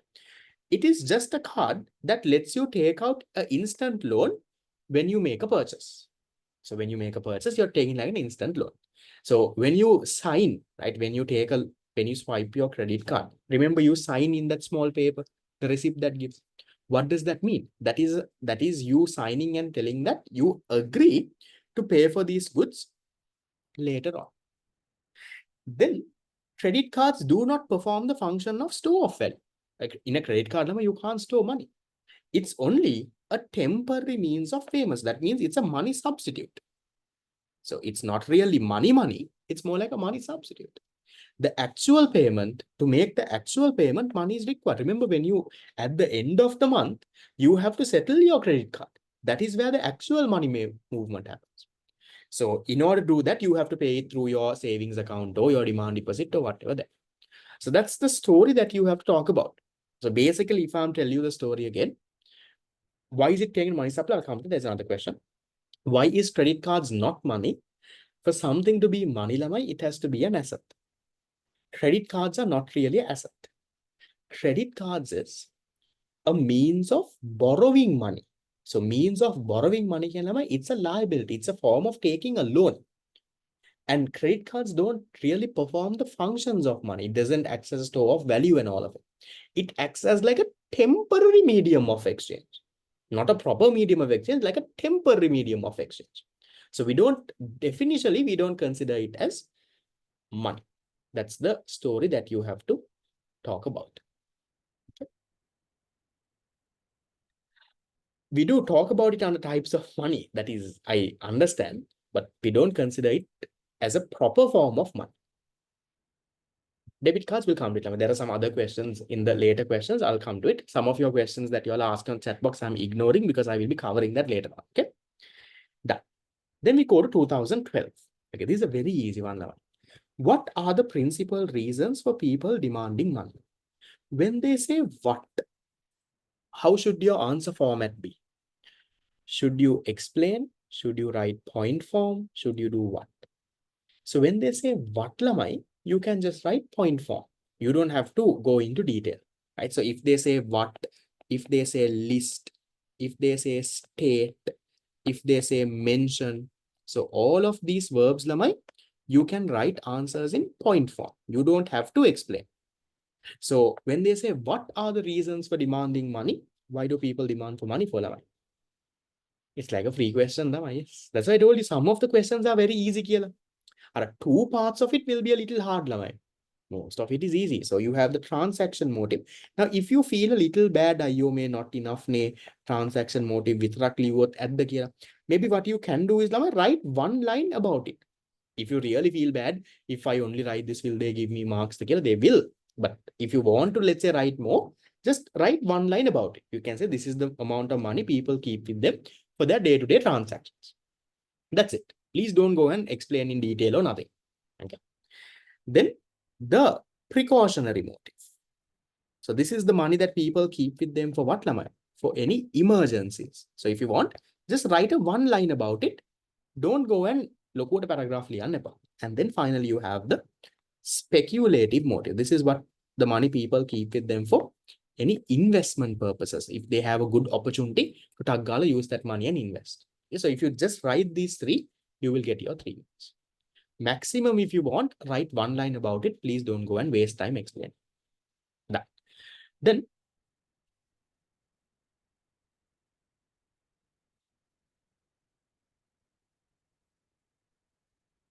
yeah, so you can talk about so you can talk about a transaction motive means to cover your day-to-day expenses. That's fine. Precautionary motive means for your emergencies. Speculative motive is for investment purposes. So you can talk about that. Okay, right. No, banking system exercises don't need now. These three I know. Then the next one. What is near money? What are the near money components in monetary aggregate? Monetary aggregate can be money supply. So first of all, tell me what is near money? What the class ends is when I finish the whole thing. I hope this is not your first thing. When I finish the whole thing, I will finish. Ideally, the class goes until around 9:30. What's near money? Near money is the highly liquid assets highly liquid assets that perform the what function? That acts as a, it acts as a store of value. It acts as a store of value, but does not perform the function of what? Does not perform the function of a medium of exchange. That is how you can define lamai. So what is near money? Near money are the highly liquid assets that acts as a store of value, meaning you can save money and keep, but you can't use that as a medium of exchange. You can't go and pay someone with that. So you define that. Then, yeah, you can say financial assets, but you didn't have this. Then, what are the components? So, Methana, you cover the examples. What are the components of it?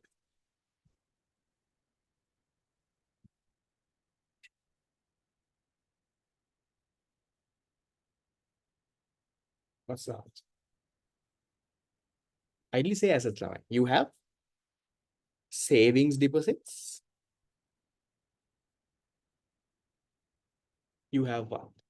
Fixed deposits. Another name for fixed deposits is called time deposits. Time or fixed deposits. Now, here, you have to talk about all the near money components in monetary aggregate. So you can talk about savings deposits in, if you want to go more in detail, you can talk about savings deposits in commercial banks, fixed deposits in commercial banks. What else? You can also talk about this. You can talk about the NRFC, RFC accounts. Those are also there. Right? Because those are also this. Remember, I told you that non-resident foreign currency, resident foreign currency, those are also savings accounts.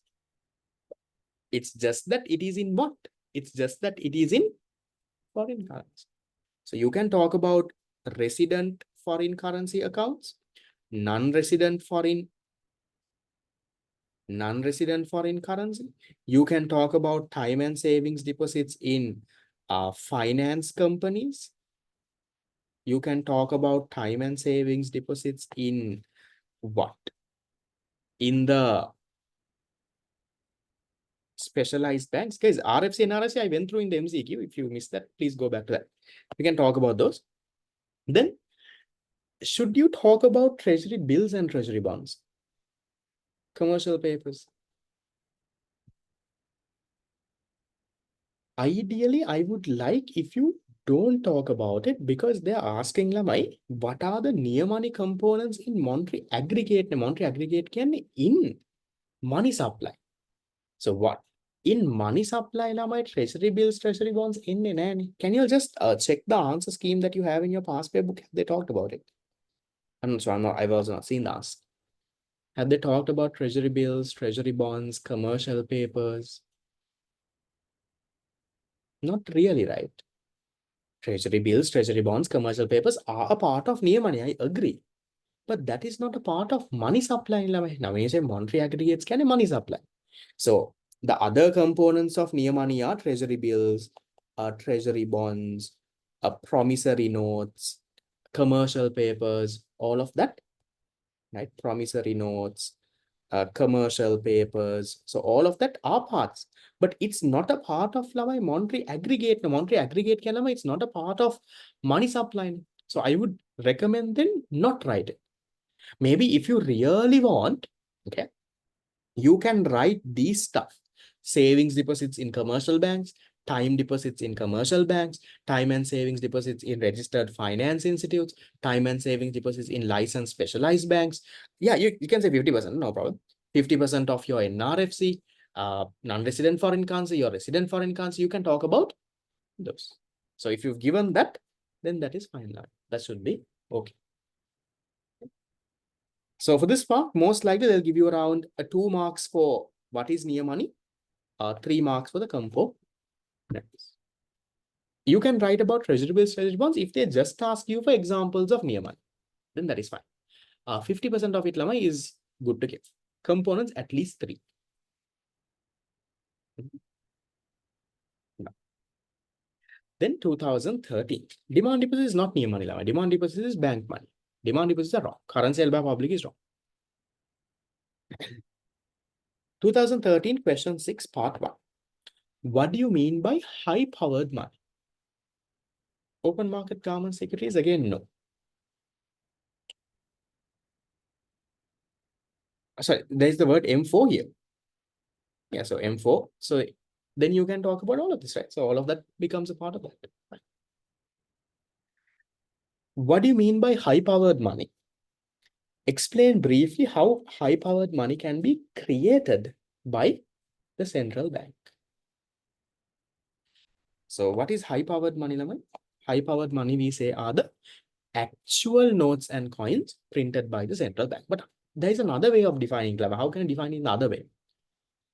These are also called the direct financial liabilities. Direct financial liabilities that provide the base for what? That provide the base for the money supply of the economy. Okay. So, and then you can say that is, or it is also known as, or in simple terms, this is the actual notes and coins printed by the central bank.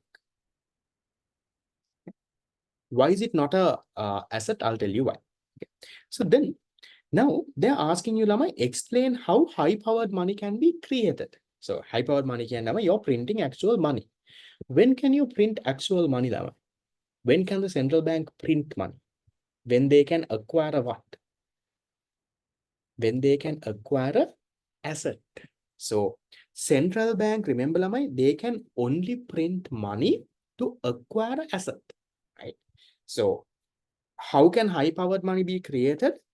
To acquire an asset. So now I'll explain why is this word liability used. Let's say, now let's take, Lama, this is the central bank's balance sheet. This is the central bank's balance sheet. Liabilities, assets. So let's say if the central bank wants to give a loan to commercial banks.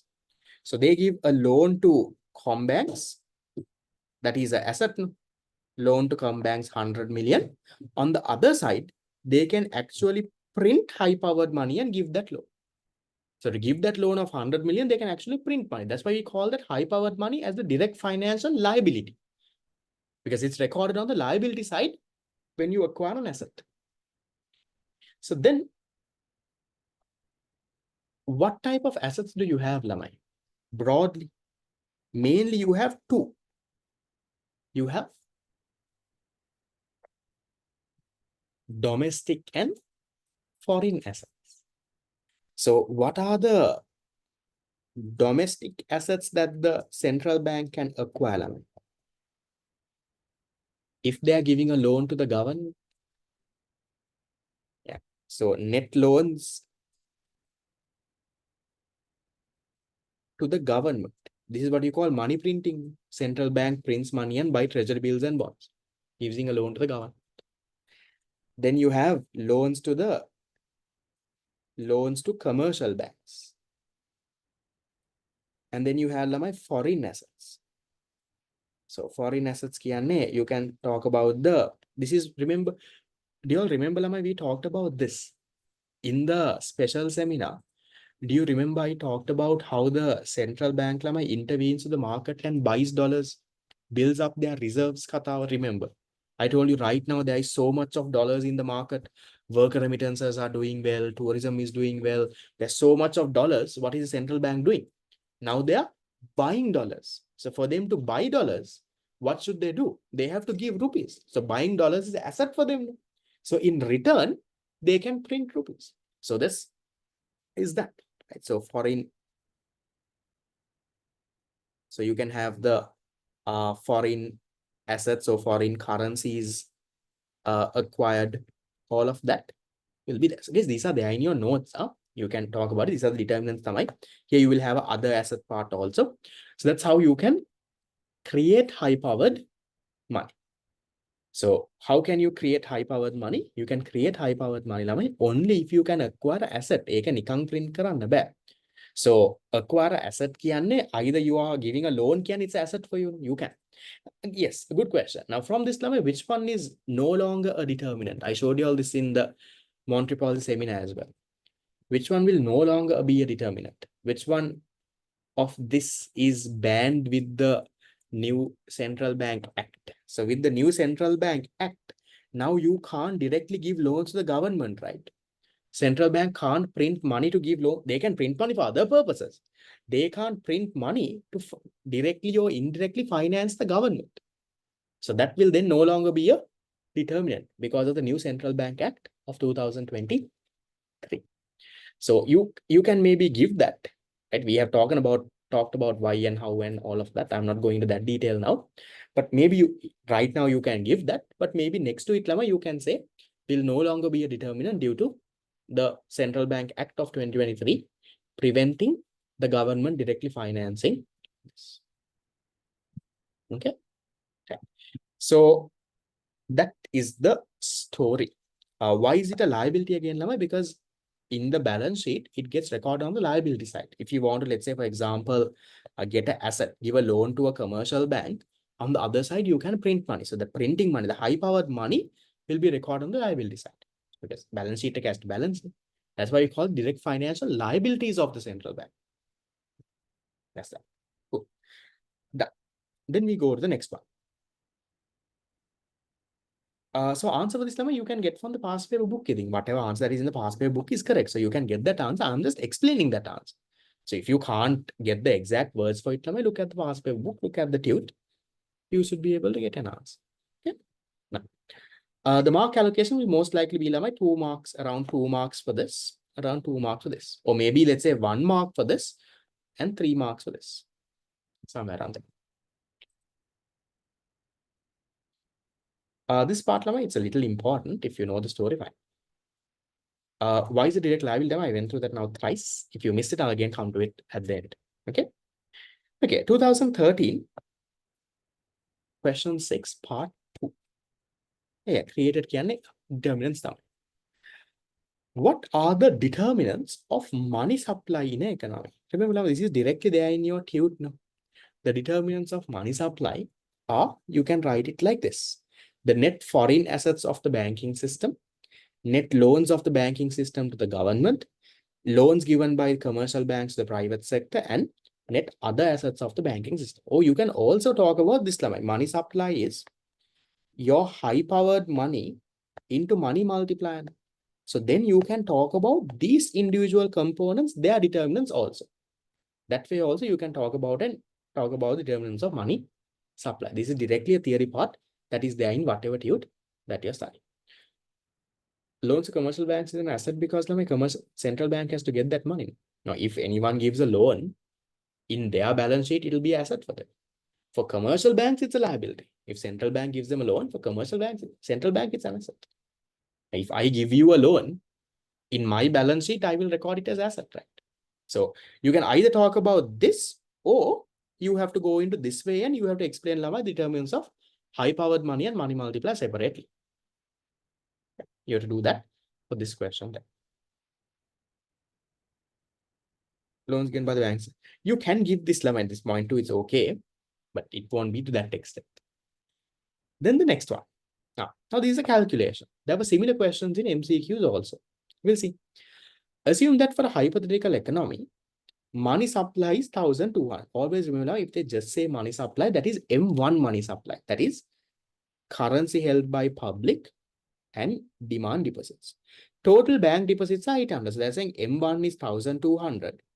Deposits are 800. Then how much is currency held by public? In the previous one, good to use the word net. How much is currency held by public? That is a 400, right? So find that missing figure. Okay. So then they're saying total bank deposits are 800. SRR is 10%. And the banks don't have any excess reserve.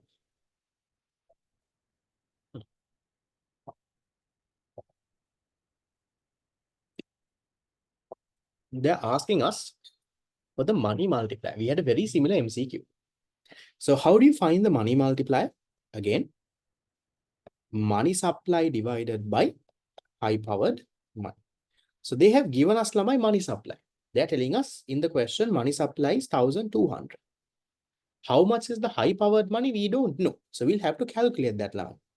Can you all tell me the components of high powered money again?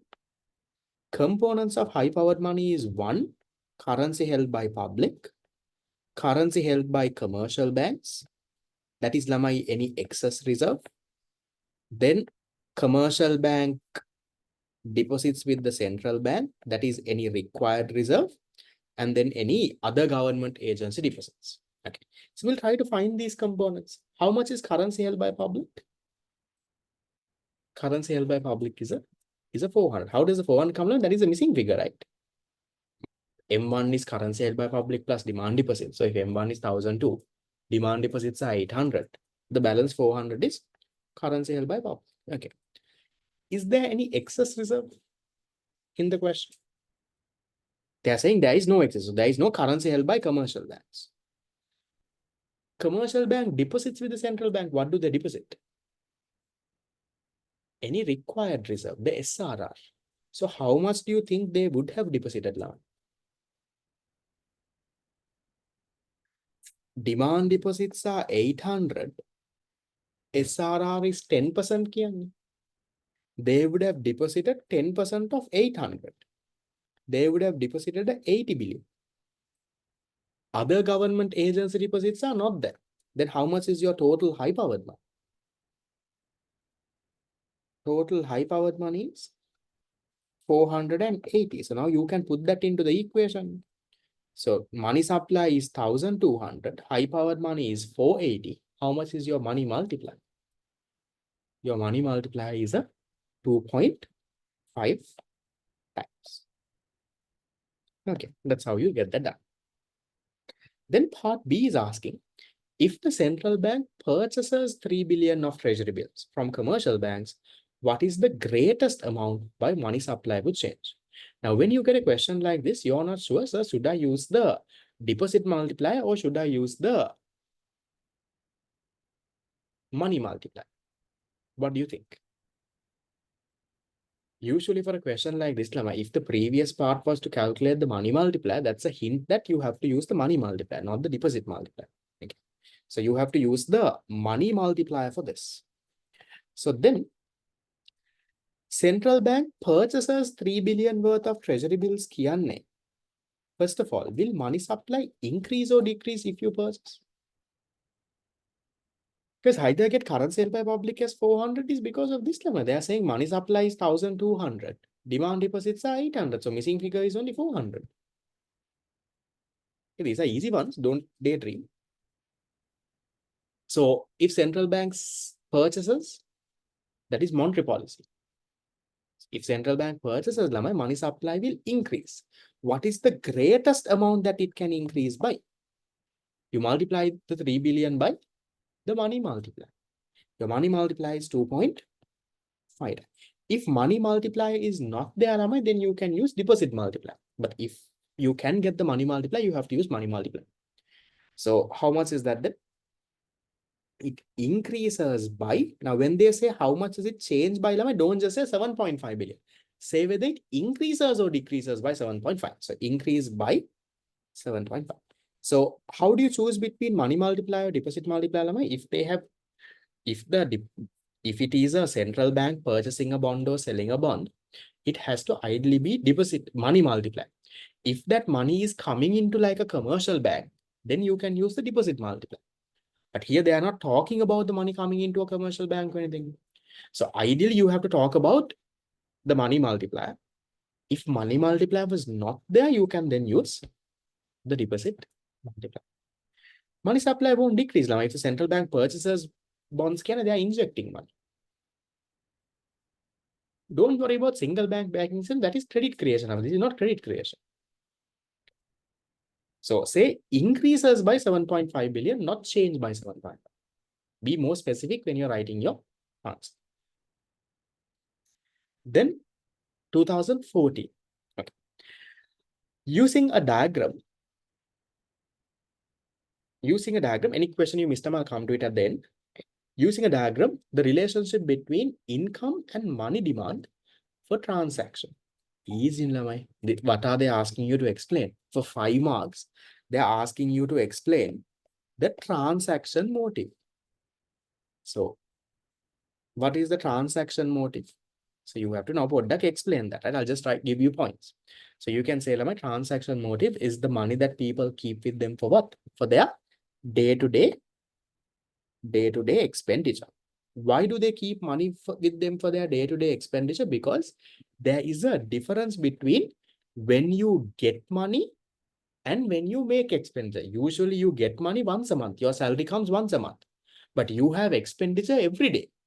So therefore, you have to keep some money with you. That's why people keep one for their day-to-day expenditure. And then, here they're saying transaction, don't talk about precaution. Okay. Then you can say the amount of money that people keep with them for their day-to-day transactions depends on what? Depends on their income.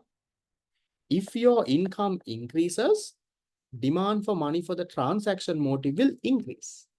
If your income comes down, then demand for money will come down. So you can say there is a positive or a direct relationship between this and this. Then you can draw the diagram.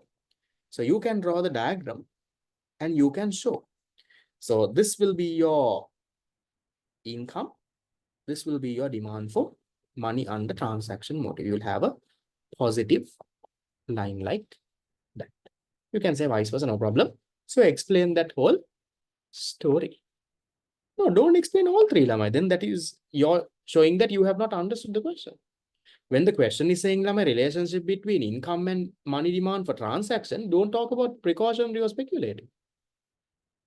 Talk about only transaction demand. That is where they are giving you 5 marks. Your marks for others will not be, you won't get marks for that. So ideally, they'll give you around, I would say, around 1 to 2 marks for a diagram, around 4 or 3 marks for an explanation. Okay, that's an easy question. You need to know how to explain for 5 marks. Then the next one. Now, this is an interesting one. Look at this. They're saying why credit cards are taken into account while debit cards are not when determining money supply. Now, look at this. Precautionary motive is also income. Yes. There was a previous past paper question that asked you, why are credit cards not money?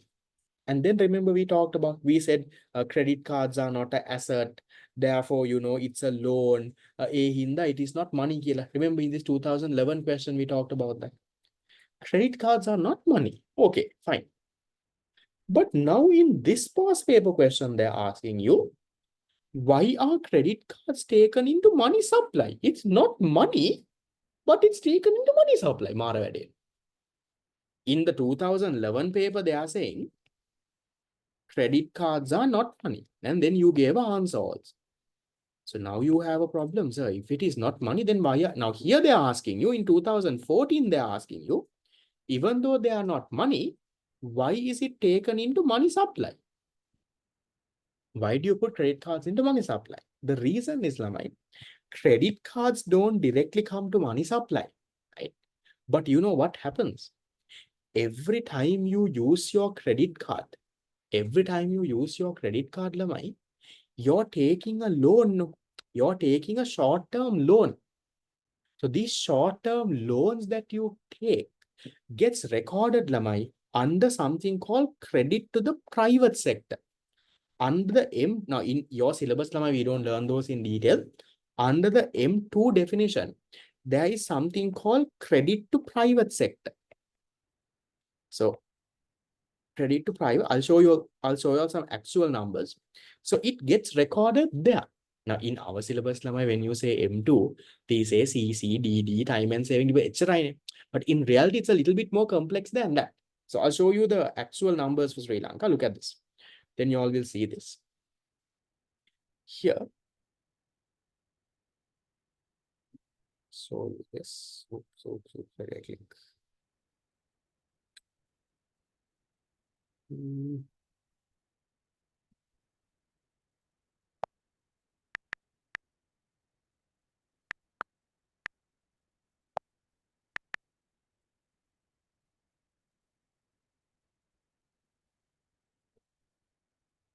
is central bank's weekly economic indicators. Okay, look at this. So this is the money supply that is there. So this is something that central bank publishes every week. Okay, so can you see inside this M2B? Now M2B most of the components of M2 are also there in M2B. Can you see the breakdown of the M2B lamai? Under that, can you see there is something called at the bottom here, credit to private sector. So there are domestic banking units and the other bank units. Domestic bank units means our domestic banks and the foreign banks. So credit to private sector. Now that is where credit cards and all get recorded under. Whatever loans that come from credit cards gets recorded under credit to private sector. It gets recorded there because it creates money. That's why it's taken into money supply. Credit card itself is not really money. But every time you're swiping your credit card, you're kind of taking a loan. So those loans, right, that credit to private sector gets recorded inside M2, or in other words, M2B.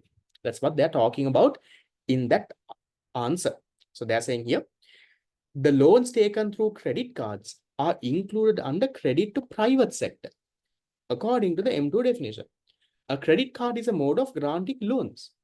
The amount of loan that the credit card holder obtains through the credit card is included money supply under where? Under this credit to the private sector store. Yes, commercial banks credit to the private sector, correct. And then there is another part for this question.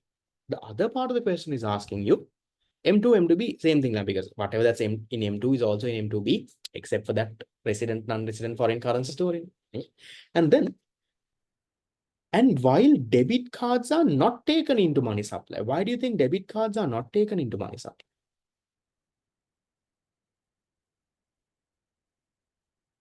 Your debit card, whatever money that you can take from your debit card is already included where? You get a debit card for either for your demand deposit or for your savings deposit.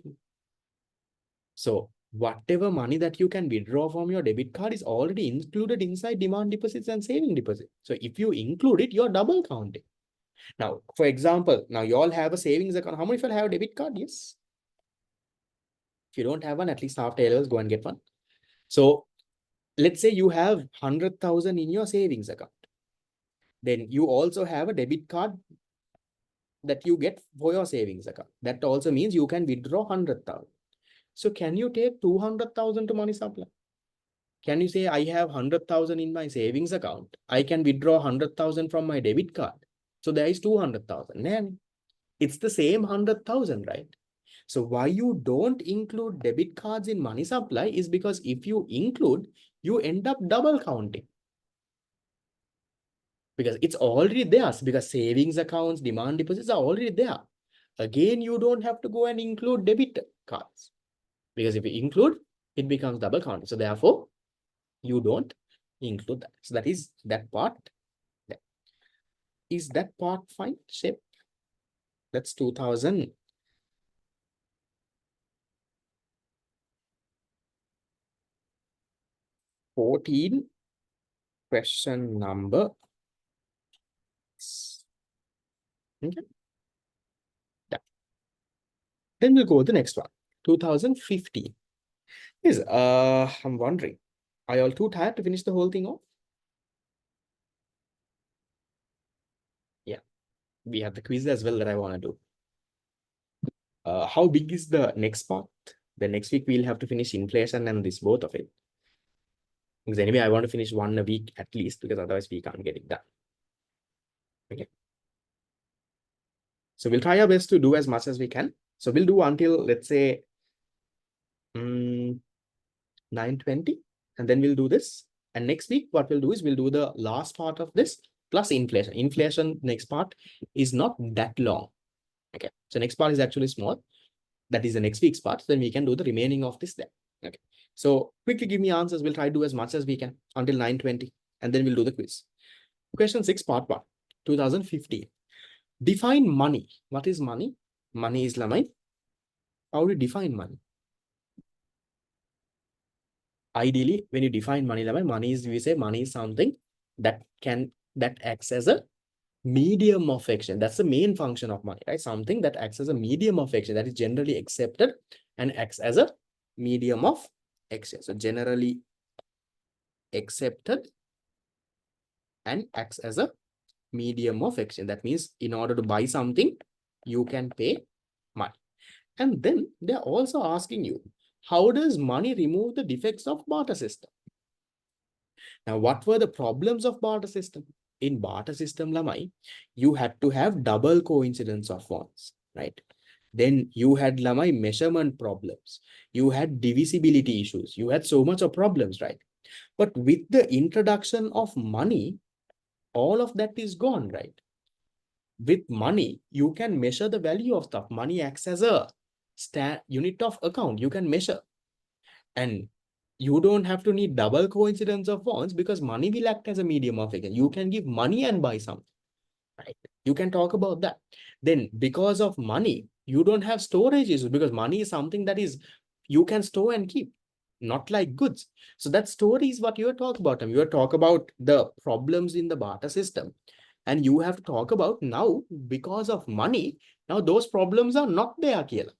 Now you don't have to have double coins because now you have money that acts as a medium of exchange. You don't have storage problems because money can be definitely stored and kept. You don't have measurement issues because money gives you a standard of unit account. You can talk about all of that. Yeah, they would have had transportation problems also. It's barter system. So story, you can write.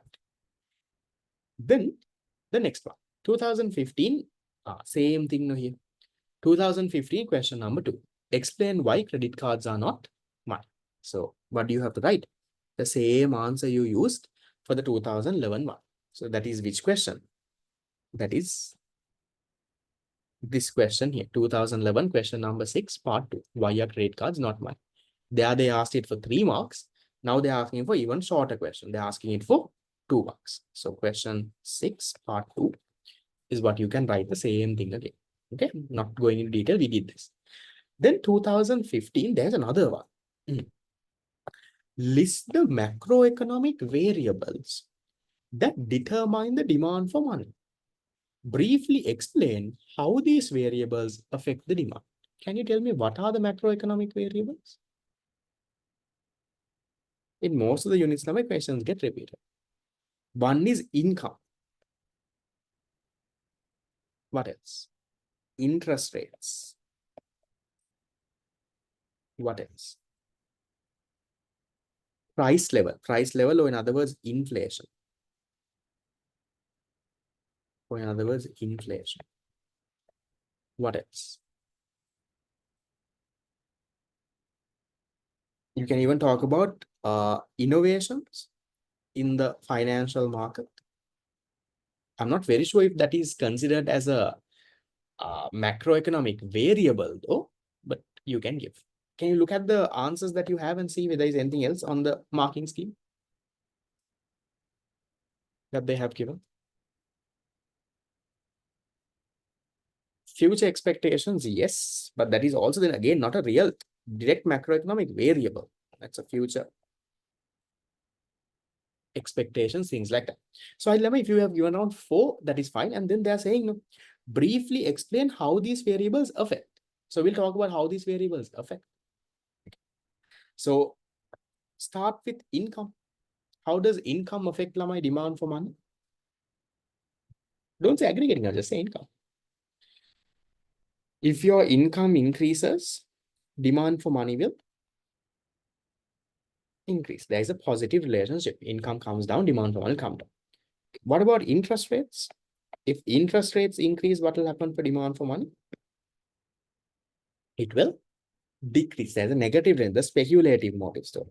What about price level? We did this in the MCQ. If the price level or inflation increases, what happens to demand for money? Now you have to keep more money with you, right? Remember the story about you before crisis, how much of money you take to school and how much of money you take now? So demand for money will increase. Then what about innovations, Lamai? Price will explain. If you want, you can give us 2 separate points also. So what happens when there are innovations? The more and more innovations there is, what happens to the demand for money?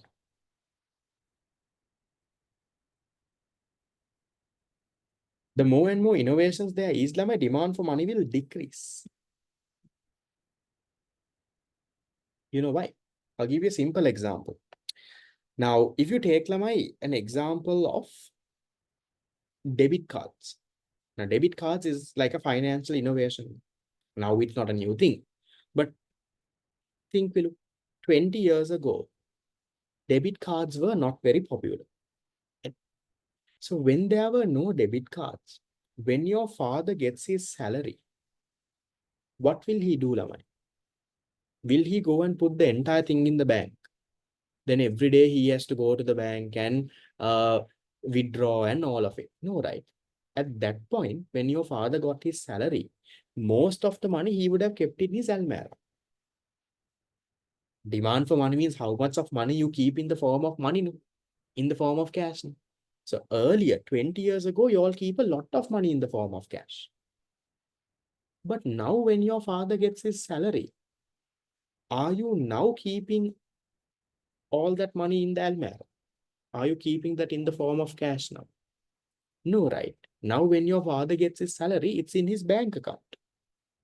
Because now you have debit cards. Now sometimes in my purse, I might not have a single cent in my purse. But I still openly go out and I know because I have my card with me. So when you have financial innovation, these online bank transfers, debit cards, cryptocurrencies, different innovations, you don't have to keep money with you. Now you can make online payments, debit card, so more and more innovations you have, the amount of actual cash you will keep with you will come down, right? That is that.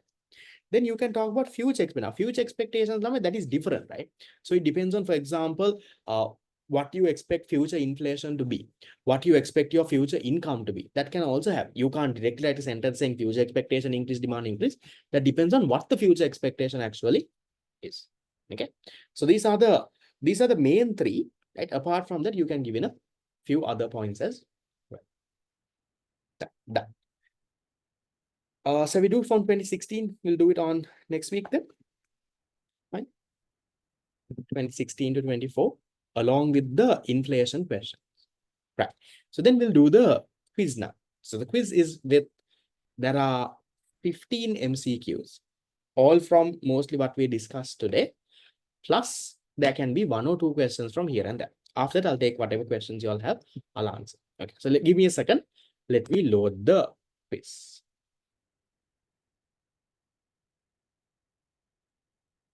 Okay, so coming to the quiz. Hold on.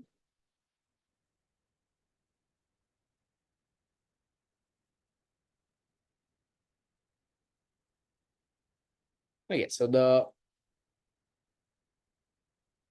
for the quiz, there is only one prize, only a first place award that is there. There is no second, third place awards. I will.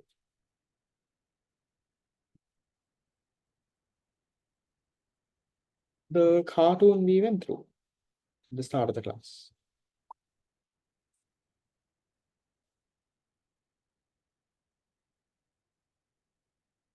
Okay. So I have sent a link on the chat box. One way that you can join this quiz is by clicking on the link on the chat box. Another way is you can go to this website, www.kahoot.it. They will ask you for a game pin. Enter the game pin as 16129. 16129. Put in your name and join. Have your proper name, because if you win, you need your proper name. If you're 100% sure that you're not going to win, put whatever name you want. So I'll give you another 2-3 minutes for you all to join, and then you can join.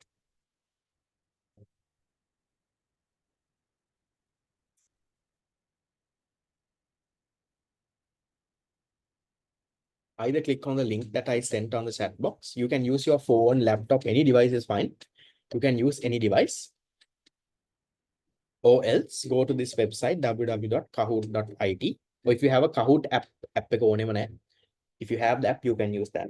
Or else go to the website. Website will ask you for a game pin, that is 16129. Enter the game pin, enter your name, and you can join. So I'll give you 1 more minute until everyone joins.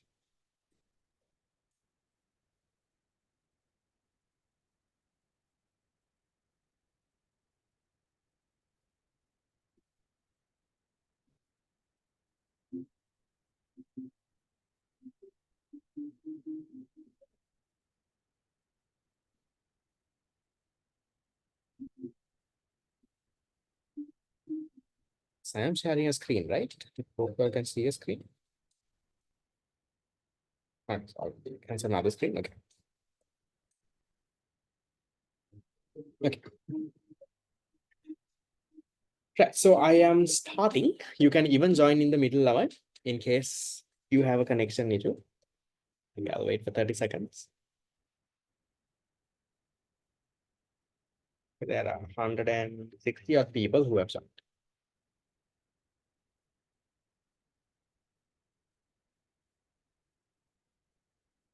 Right. So I'm starting. I'll keep the recording on because anyway, if someone's watching the past papers also, they can also go anything from this. Okay, starting. Let's go. The faster you answer, more points you get. These are all MCQs.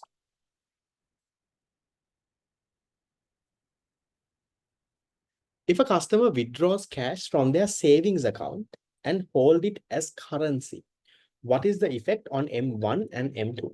M1 increases, M2 remains unchanged. M1 decreases, M2 remains unchanged.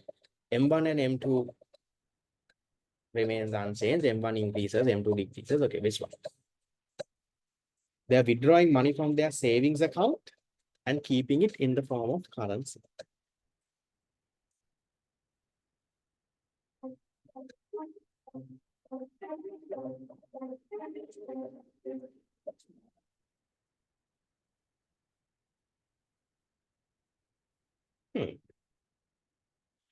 It's not the same past paper question. Think. If you withdraw money from your savings account, then my savings account money goes down. Hold it as currency කියන්නේ currency held by public increases.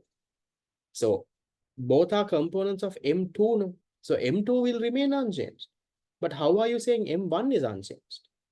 M1 can't be unchanged. M1 is currency held by public and demand deposits. So you're taking money not from your current account, you're taking money from your savings account now. So if you take money from your savings account goes down, but that's not a component of M1. Currency held by public increase, it's a red one. It's not the same as past papers. I made it tricky. Okay. Right. That's the leaderboard for now. Second one. What is the money multiplier if currency held by public is 200, demand deposits are 800, and high powered money is 250?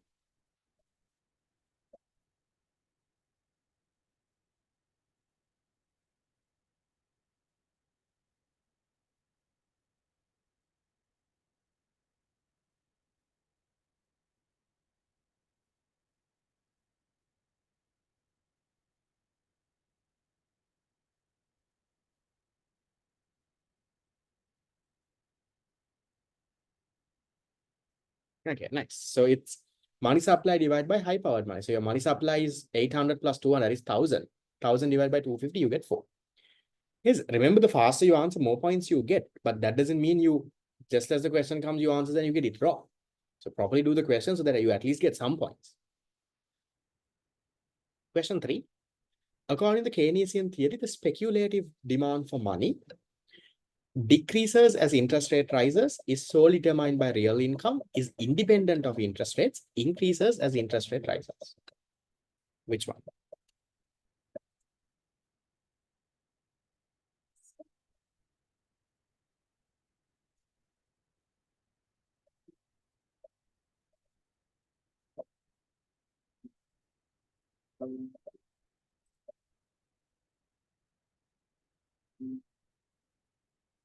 So what happens?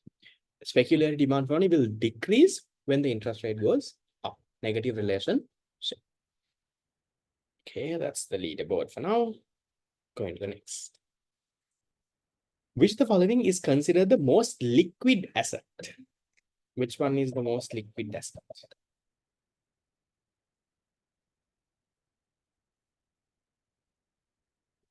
Real estate, demand deposit, savings deposit, treasury bill. If you're listening today, this is an easy question as ever.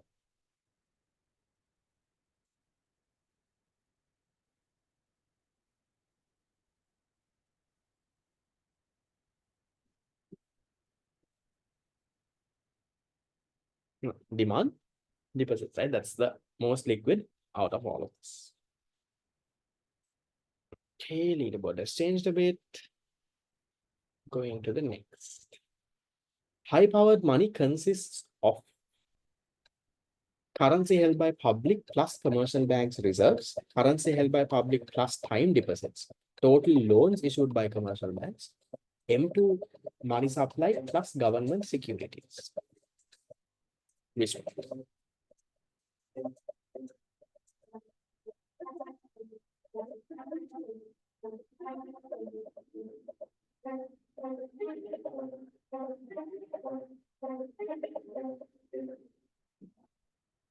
That's the easy one. We have the same past paper question today, no? It's currency held by public and also government, sorry, commercial bank reserves. Okay, leaderboard has changed a bit. Next one. The term near money refers to assets that serve as a perfect medium of exchange but not as a store of value, include credit cards and debit cards, have a stable value unlike regular money, are highly liquid but cannot be directly used for transactions. What's near money?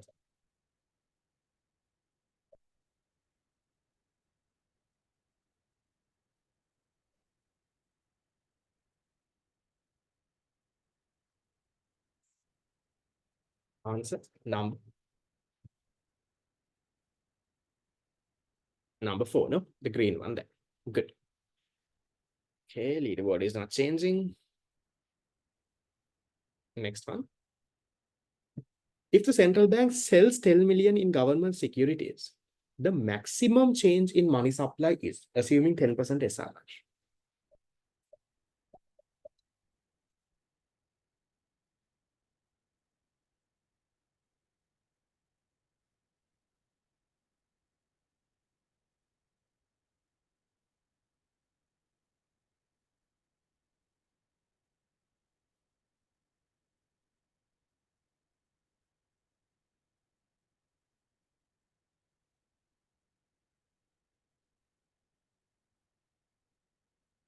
First of all, Lama, if the central bank sells government securities, money supply has to decrease. So when they say maximum change, ideally you can use the money multiplier, but money multiplier, you don't have information for this. No, you can use the deposit multiplier. So 1 over SRR is 10 times. So 10 million into 10 times, there will be a 100 million decrease. Okay, leaderboard has changed. Going to the next. The primary reason credit cards are not classified as money is that it represents a short-term loan, not a store of value, are not accepted everywhere, are less liquid than demand deposits. Their value is not guaranteed by the government. We talked about this in essay questions. Why are credit cards not money?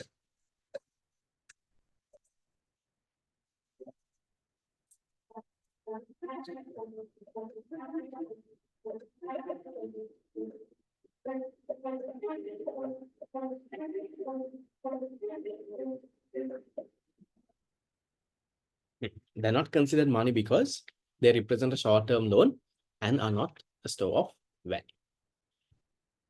Okay, leaderboard is changing. Next one. An increase in general price level will most likely lead to what?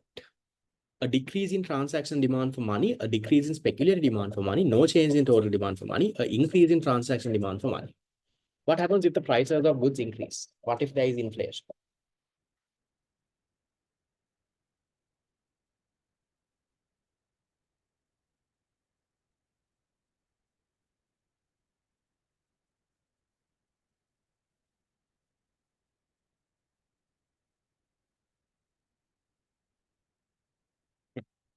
The green one there, right? So it will increase the transaction demand for money.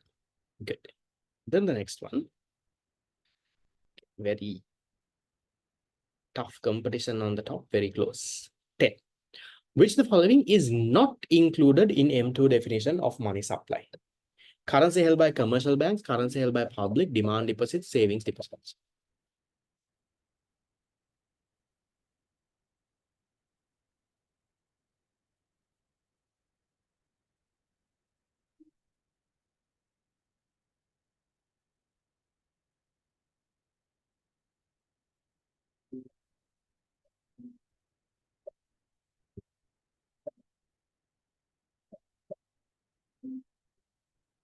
The first one, right? Currency held by commercial banks. There is nothing like that in M2. Okay, leaderboard has changed. Next one. If banks choose to hold excess reserves, the deposit multiplier will be smaller than the simple 1 over SRR ratio formula, exactly equal to 1, unaffected, larger than the simple 1 over SRR formula. So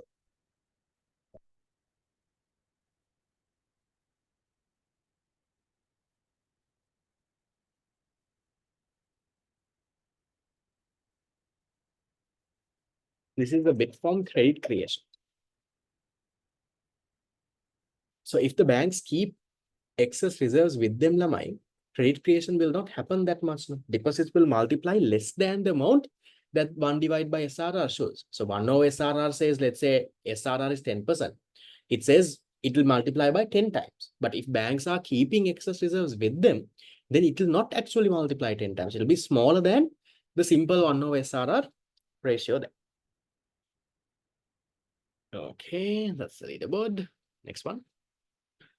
Households' asset demand for money would increase if the general price level decrease, interest rates rises, nominal national income rises, bond prices are expected to fall.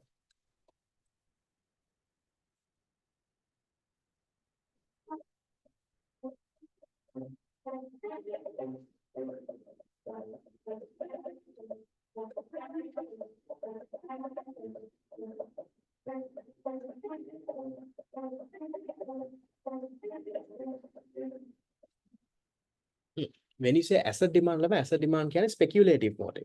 So when will the demand for speculative motive increase? That is if interest rates come down. But there is no answer. Interest rates come down. So you can go with bond prices are expected to fall. So if you expect bond prices to fall, what will people do? People will sell their bonds now. So if they sell their bonds, they get money. So demand for money will increase. If you expect prices to go down, right now you sell all your bonds and you keep the money with you. So then demand for money goes up. That's the answer then. Okay, leaderboard is changing. 13. The largest component of M2B in Sri Lanka is typically currency held by public, time and savings deposits, demand deposits, foreign currency deposits. These are easy. We did a question today.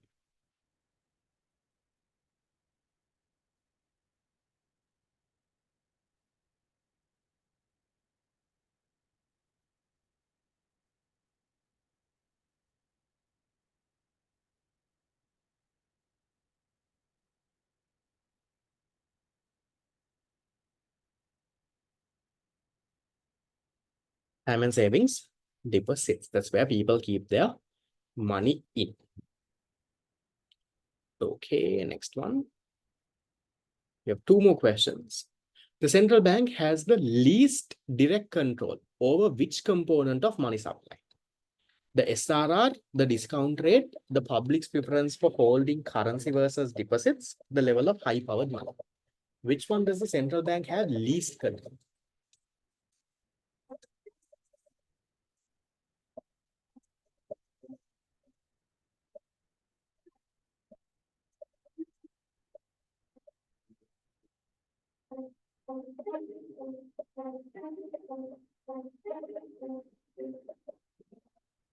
The one they have least control is the public's preference for holding currency versus deposits. Central bank can't really come and control that. Now, how much of money I keep with me and how much of money I put in a deposit. So they don't have direct control over that. Okay, that's the leaderboard there. So going into the last question, question 15. To contract the money supply, a central bank would most likely sell government securities in the open market, lower the SRR, lower the discount rate, lower the overnight policy rate.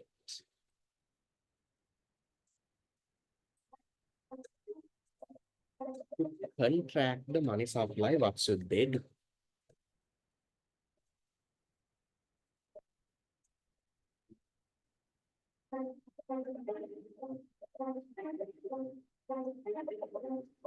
This is from monetary policy, not this. Oh, nice. So to contract the money supply, you sell government securities. Okay, so with that, we'll get into the leaderboard. The first place does get the award. Award in the sense the gift from Inspire. So we'll look into the leaderboard. So you have Met Me in third. We have Haruki in second. And whom do we have on first? We have Hitmo on first. On fourth and fifth, yeah, I'm guessing this is Alisha and not very sure what the last one is. Right, so good job. Congratulations to the winners. Can the winner just drop me a text as well with your name, your address, and ideally 2 contact numbers. I will let Inspire know and I will get the thing sorted for you. So far, nice job. Congratulations with all what you've done. Next class, we will move into the next part of the past papers and we will finish off focus area 23 as well. Mock exam registrations. Now, during this class also, there were certain people who had paid. So there are, I think, another 40 odd slots left. I will send the details. If anyone wants to register, it has to happen very, very soon. So with that, we'll call it off. I will see you all. Mock people, I will see you all on Monday. Seminar people, I'll see you all tomorrow. The others, I will see you all next Friday. See you. Bye-bye.